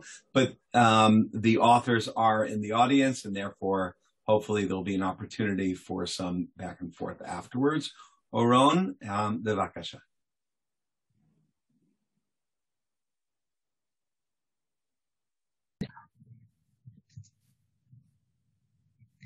Hello, thank you so much for coming to our talk. As we've seen in this conference, Jews throughout history have used both local names and distinctively Jewish names, reflecting their dual trends of integration into the local society and maintenance of group identity. For example, in 10th century Cairo, we have evidence of biblical Hebrew names, Arabic forms of biblical Hebrew names, and non-biblical Arabic names. And here are just some of those examples. In 16th century Rome, we have the same kinds of things. And in most of Jewish history, men have had a Shem HaKodesh, a holy name from Hebrew or Aramaic, and a kinui, a nickname that they commonly used. And boys and girls were generally named in honor of loved ones. And some of those name pairings, both for their two different names and for their name and the person they're named after, sometimes that would be random names that weren't really related. Sometimes they'd be related based on sound, sometimes based on meaning, or sometimes symbolic associations, like Yehuda with the many Jewish names for lion. So our research questions were, to what extent are American Jews continuing these naming patterns? And in what ways do American Jews use names as a way of demonstrating their identities as American, as Jewish, and as members of various subgroups? And just a little caveat, today we're presenting preliminary data. We're still tweaking the analysis, so we of course welcome your feedback, and please don't share our data. Our methodology was an online survey based on a previously conducted pilot survey that we did, and 60 pre-tests of the survey, after which we tweaked it or revised it significantly. We distributed survey invitations in 2019 using snowball sampling, which means that we sent it to a bunch of people and asked them to snowball it, to forward it to other people. And we also included several Jewish groups in the lists that we sent it to, so as to get representation from Jews of color, LGBTQ Jews, Jews from Central Asia, etc., various subgroups of American Jews. And this snowball technique worked. We got a sample of over 11,000 respondents, most of whom were Jewish. And we created a separate data set from the responses by child, so that we could do the analysis both by respondent and by child. And for some questions, we limited our analysis to respondents and children who were born in the United States. Now, this is not a representative sample of American Jews, so we can't say 40% of American Jews have this kind of name. And to determine how our sample was different from the population of American Jews as reflected in random samples, we compared it to the Pew Study of Jewish Americans from 2020. And we found that our sample, the Jews in our sample, are somewhat more engaged in Jewish life, and we have a higher representation of certain denominations over others. And And we also compared our sample to the National Survey of Religion and Ethnicity from 2000, which was the most recent survey sample we could find of non-Jews as they reflect on Jews. They talk about their opinions about Jews. We found that our sample of non-Jews is slightly more connected to Jews, more likely to have Jewish friends or coworkers. And so, while we can't make general claims about our the population of American Jews based on our sample, we can confidently compare groups within the sample according to denomination, age, and other factors. So in order to do our analysis, we had to determine who is a Jew. And to do that, we asked them if they were Jewish, and there were several options based on pre-testing.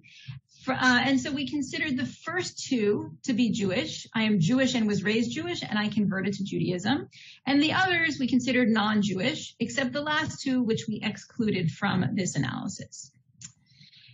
And we also had to code the names. There were 9,313 discrete names, including different spellings of the same name. And we divided them into groups. And here you can just get a sense of the different groups that we coded them as. Hebrew word names like Ariella, Lior, and Stav. Hebrew biblical characters like Chana, Reuven, Yechezkel. Hebrew rabbinic characters like Akiva, Bruria, and Meir. Yiddish non-biblical names like Bela, Feivel, and Leib. Yiddish biblical characters like Avram, Rachel, and Yehudis. Names of non-Jewish origin like Mark, Randall, and Sylvia. English versions of biblical characters like Aaron, Abigail, and Ruth. Biblical characters where the spelling was ambiguous and we couldn't tell if it was pronounced David or David or Leah or Leah, or sometimes they have the same pronunciation in English and Hebrew like Ezra. And finally, historical Jewish names like Alexander, Jason, and Vida. So moving on to the findings, one phenomenon we wanted to explore is what names do we perceive as Jewish? We did this by asking the question, if you heard of 26 particular names, if you heard of someone with these names, how likely would you be to assume that they were Jewish? So we start with 13 girls' names and then 13 boys' names, which we gave to respondents in a randomized order. Looking at the perception of the women's names, we found that Jews and non-Jews had very close ratings for all of the names, though in every case except one, Jews perceived the names as more Jewish than the non-Jewish respondents. So the one exception would be the name Mary, which obviously has a Christian origin, which flipped where non-Jews perceived the name as more Jewish than the Jewish respondents did. The names that were perceived with the highest amount of Judaism were all biblical Hebrew names, so Rivka, Chava, Elisheva.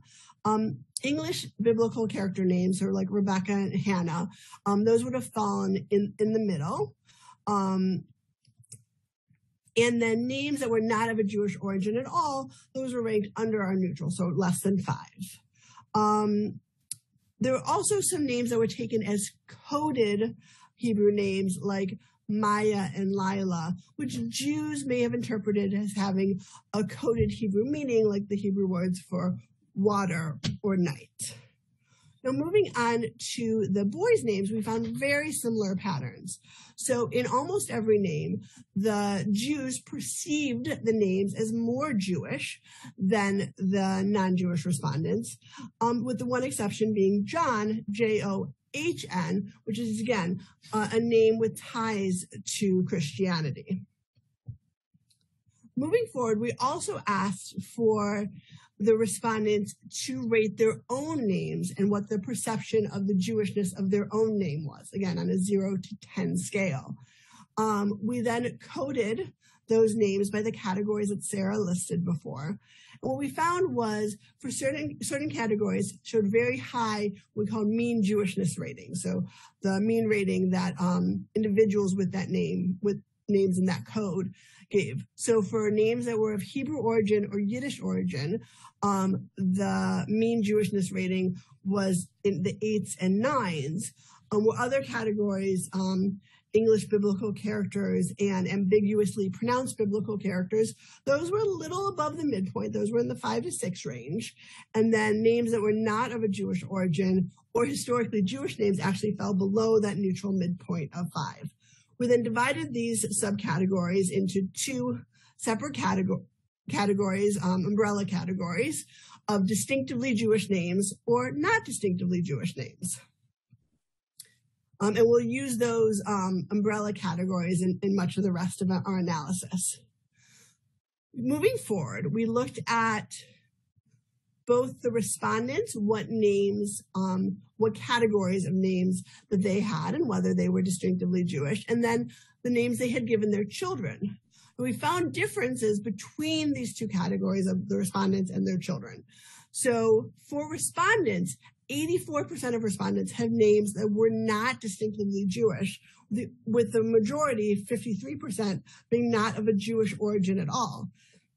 Only 16% of respondents had names that were distinctively Jewish. Now we look at the children of the respondents, and what we find is that only 70% of the children had names that were not distinctively Jewish, while 30% did. We see specifically large rises in the number of children that had Hebrew word names. So for respondents, that category is only 10%. It jumps to 19% for children. And also Hebrew biblical character names, and it's only 5% for respondents. It jumps to 10% amongst children. We also see a rise in English biblical character names, which goes from 18% amongst respondents up to 24% amongst their children. Now, there's a correspondence between the respondents' names being of Jewish origin and when they were born. So if they're born before 1970, the names are much more likely to not be Jewish, not be distinctively Jewish and not of Jewish origin, both, than if they're born after 1970. Now, the reason for this is that around this time, we see an increased acceptance of Jews in American society. And there's also a broader American trend that factors in toward the embrace of ethnic differences. Now, lastly, during this time, during the 1970s, we see an increased use of biblical names throughout the United States, not just amongst the Jewish population, but amongst the population at large. So names like Sarah, Rebecca, Daniel, and Joshua enter the top 10 of all American Jewish names during this time period. So the next chart just shows a continuation where we're seeing this trend among children also, the increase in distinctively Jewish names over time. Okay, going forward, we looked at all of the data based on whether or not the denomination of the respondent, so whether or not the respondent was Orthodox or non-Orthodox.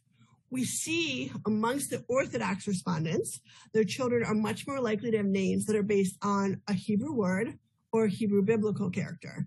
But amongst the non-Orthodox respondents, we are much more likely to see names that are of no Jewish origin or which are based on an English biblical character.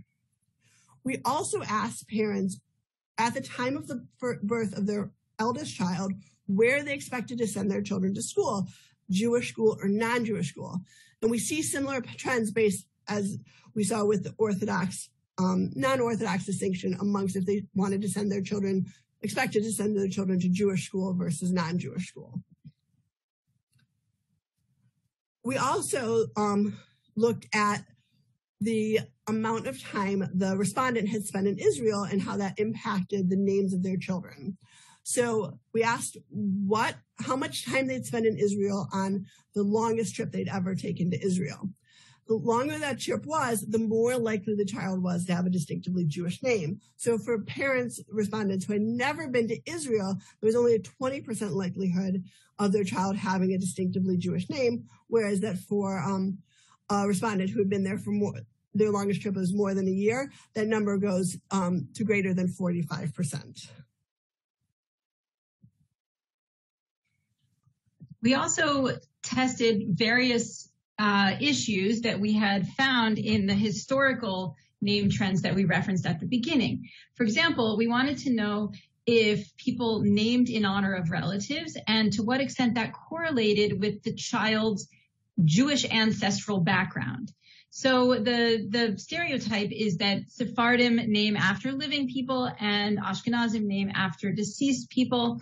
And we found that that was indeed a trend, but the data is a little more complicated than that. Most Ashkenazi babies are named after deceased relatives only, but most Sephardi Jews, there's a big mix there. Sephardi and Mizrahi Jews, and those with mixed heritage are in between. And we actually found a surprisingly high number of Sephardi and Mizrahi Jews who have no honorees that their babies are named after. We also asked about whether respondents have a Hebrew name or a Jewish ritual name, because some have a Yiddish name instead of a Hebrew name. And we found that 95% of respondents and children do have a Hebrew name or ritual name. And there's a difference, though, in what type of Hebrew name they have. For most respondents, their Hebrew name is different from their given name.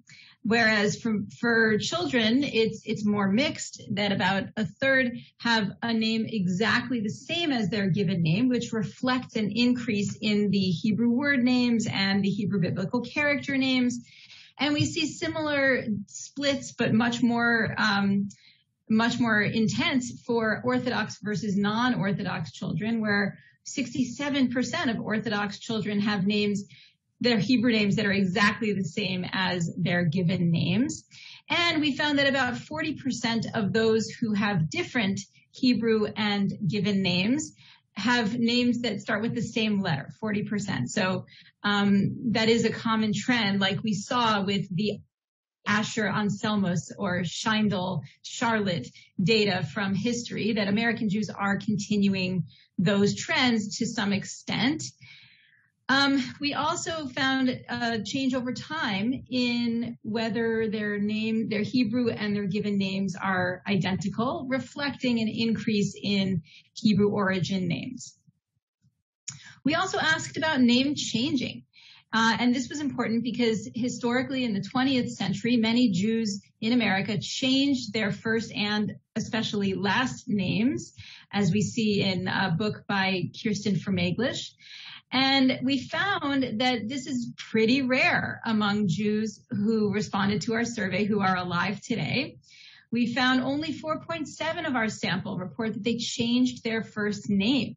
And only 3 of the respondents did so for their name to be less Jewish.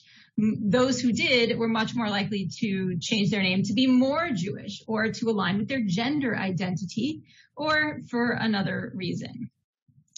Another phenomenon we looked at was the Starbucks name. And this is something that Americans tend to know about, which is a different first name that you use for some service encounters. And we found that Jews with distinctively Jewish names are much more likely to report having a Starbucks name than those who do not have distinctively Jewish names. We also found that this differs significantly based on the popularity of the respondents' names, that those who have names that were in the top 200, according to Social Security data, in the decade of their respondents' birth, are much less likely to have a Starbucks name than those whose names were less popular. So what Starbucks names do they have? Well, many match their Starbucks name to their current name by first letter, like Leora going by Laura or Talia going by Tara. And some use English versions of their Hebrew name, like Shaul going by Saul or Devori going by Debbie. Some use different pronunciations, like if someone goes by Leah in their normal life, they might say Leah at a service encounter, or Hannah going by Hannah. Or sometimes they use unrelated names, like Ezra going by John or Yael going by Caroline. Now, sometimes they do have a Starbucks name not to avoid confusion, but to avoid using a common name lest someone else take their order. And sometimes they do this by using their Hebrew name or humorous names. And we found a new phenomenon called the aroma name, which some people wrote into their write-in data, such as Carrie going by Keren or Seth going by Avi when they're in Israel, so that they can better fit into Israeli society.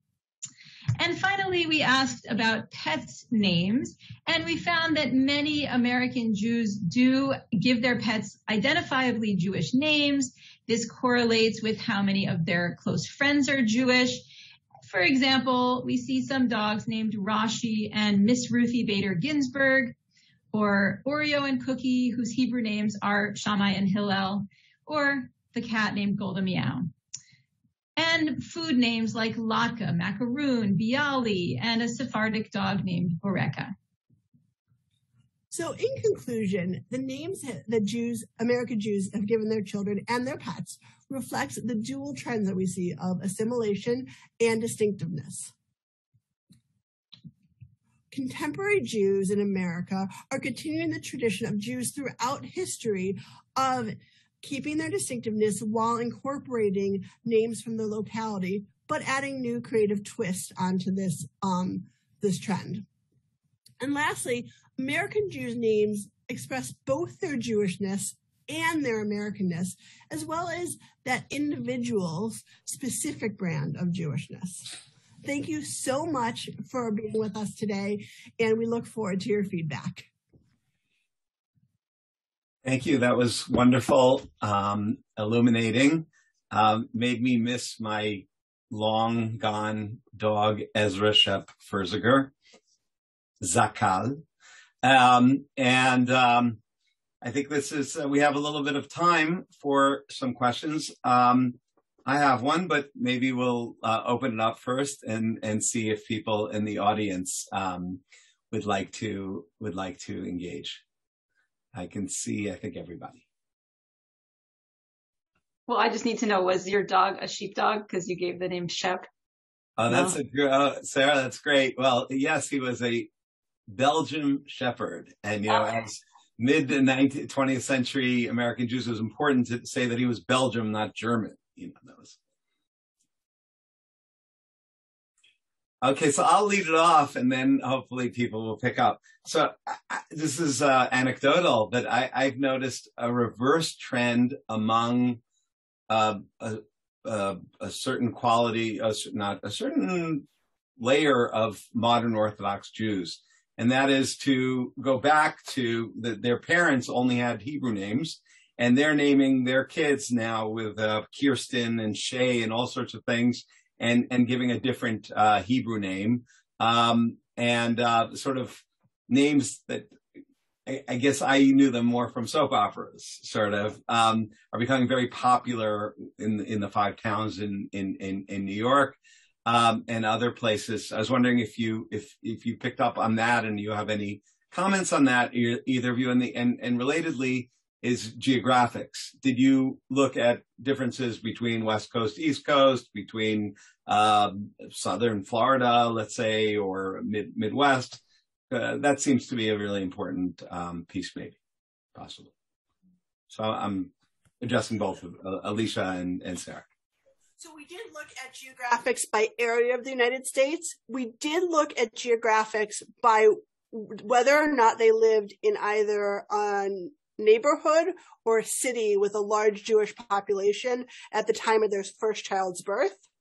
And what I'll say on that is we thought that there would be very high relations between living in a city with a large Jewish population and having a distinctively Jewish names. And while it is, we did some more complicated statistical analysis that I won't get into here, we found that those factors of living in a neighborhood or a city with a large Jewish population weren't as important as some of these other factors we talked about, like whether or not you intended to send your child to a Jewish school.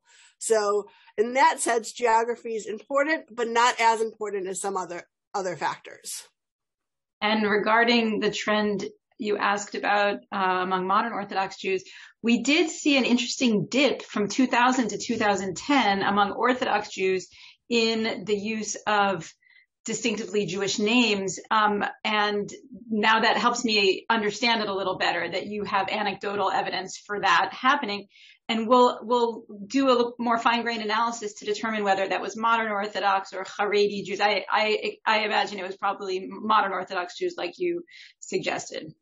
I think that could be really important because it might, let's say if you take that in terms of trends like Jay Lefkowitz's discussion of socially Orthodox, or Samuel Heilman's work about different levels of acculturation among Orthodox and others, the name portal seems to be really insightful. Thank you. Other questions? We have a minute or two or three. Yes, Stephanie, please. Hi. Thank you for that talk. It was very interesting. So related to the Starbucks name, I'm just wondering if, and I think I actually have asked this question to Sarah before, if on university campuses nowadays, where it might be a little bit scary to have your Jewish identity so prominent, if students are choosing to sort of use Starbucks types names or university names as a way to sort of be more, anonymous on campus.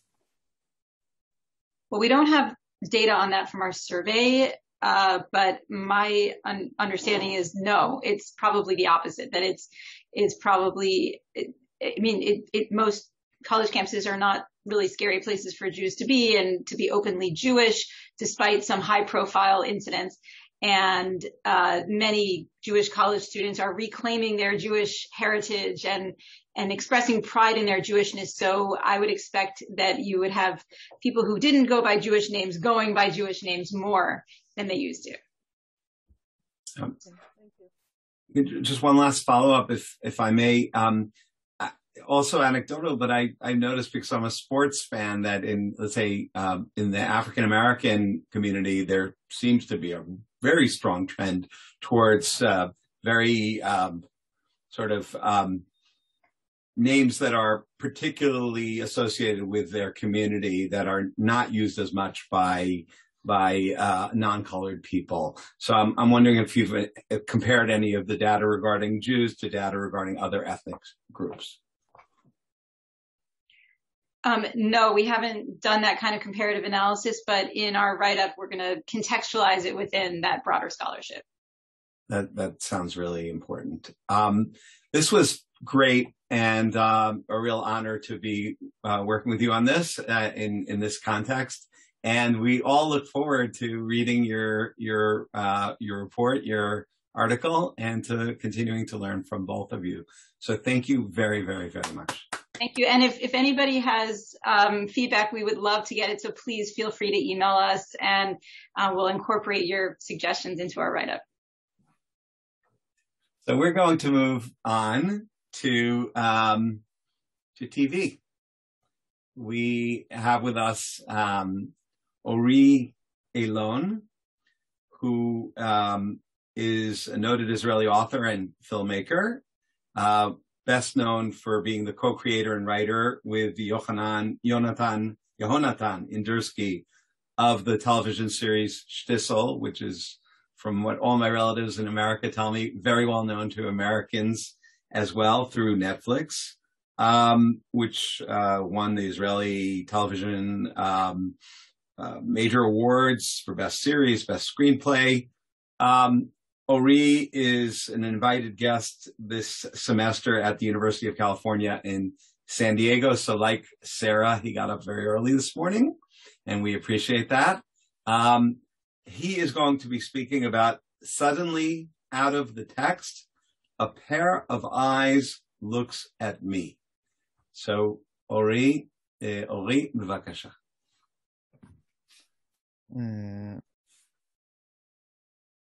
And you're on mute, so just.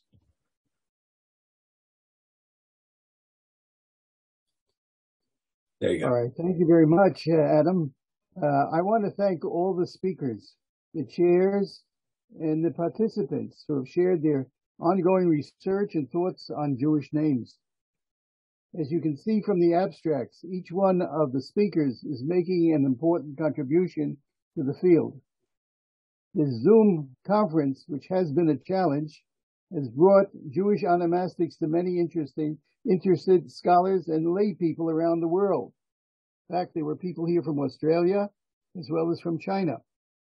It could not have been possible without the help of my colleagues and friends at Bar-Ilan University, the Faculty of Jewish Studies, and especially the Israel and Golda Koshitsky Department of Jewish History and Contemporary Jewry. I want to take this opportunity to remember one of the leading scholars in onomastics, the late Professor Edwin D. Lawson, of blessed memory, who passed away this past July. Lawson was my mentor in the field, and he certainly would have enjoyed the lectures that we heard today. The eulogy has just appeared in the last fascicle of Names, volume 69. On a happy note, I want to congratulate my student and friend, Dr. Alexander Avram, the director of the Archives of Names at Yad Vashem in Jerusalem. His prize-winning thesis, Historical Implications of Jewish Surnames in the Old Kingdom of Romania, was just published by Penn State University Press. In conclusion, I want to wish everyone here and abroad good health in these difficult times and continued satisfaction from their interest and research in Jewish onomastics. Good evening. Thank you very much.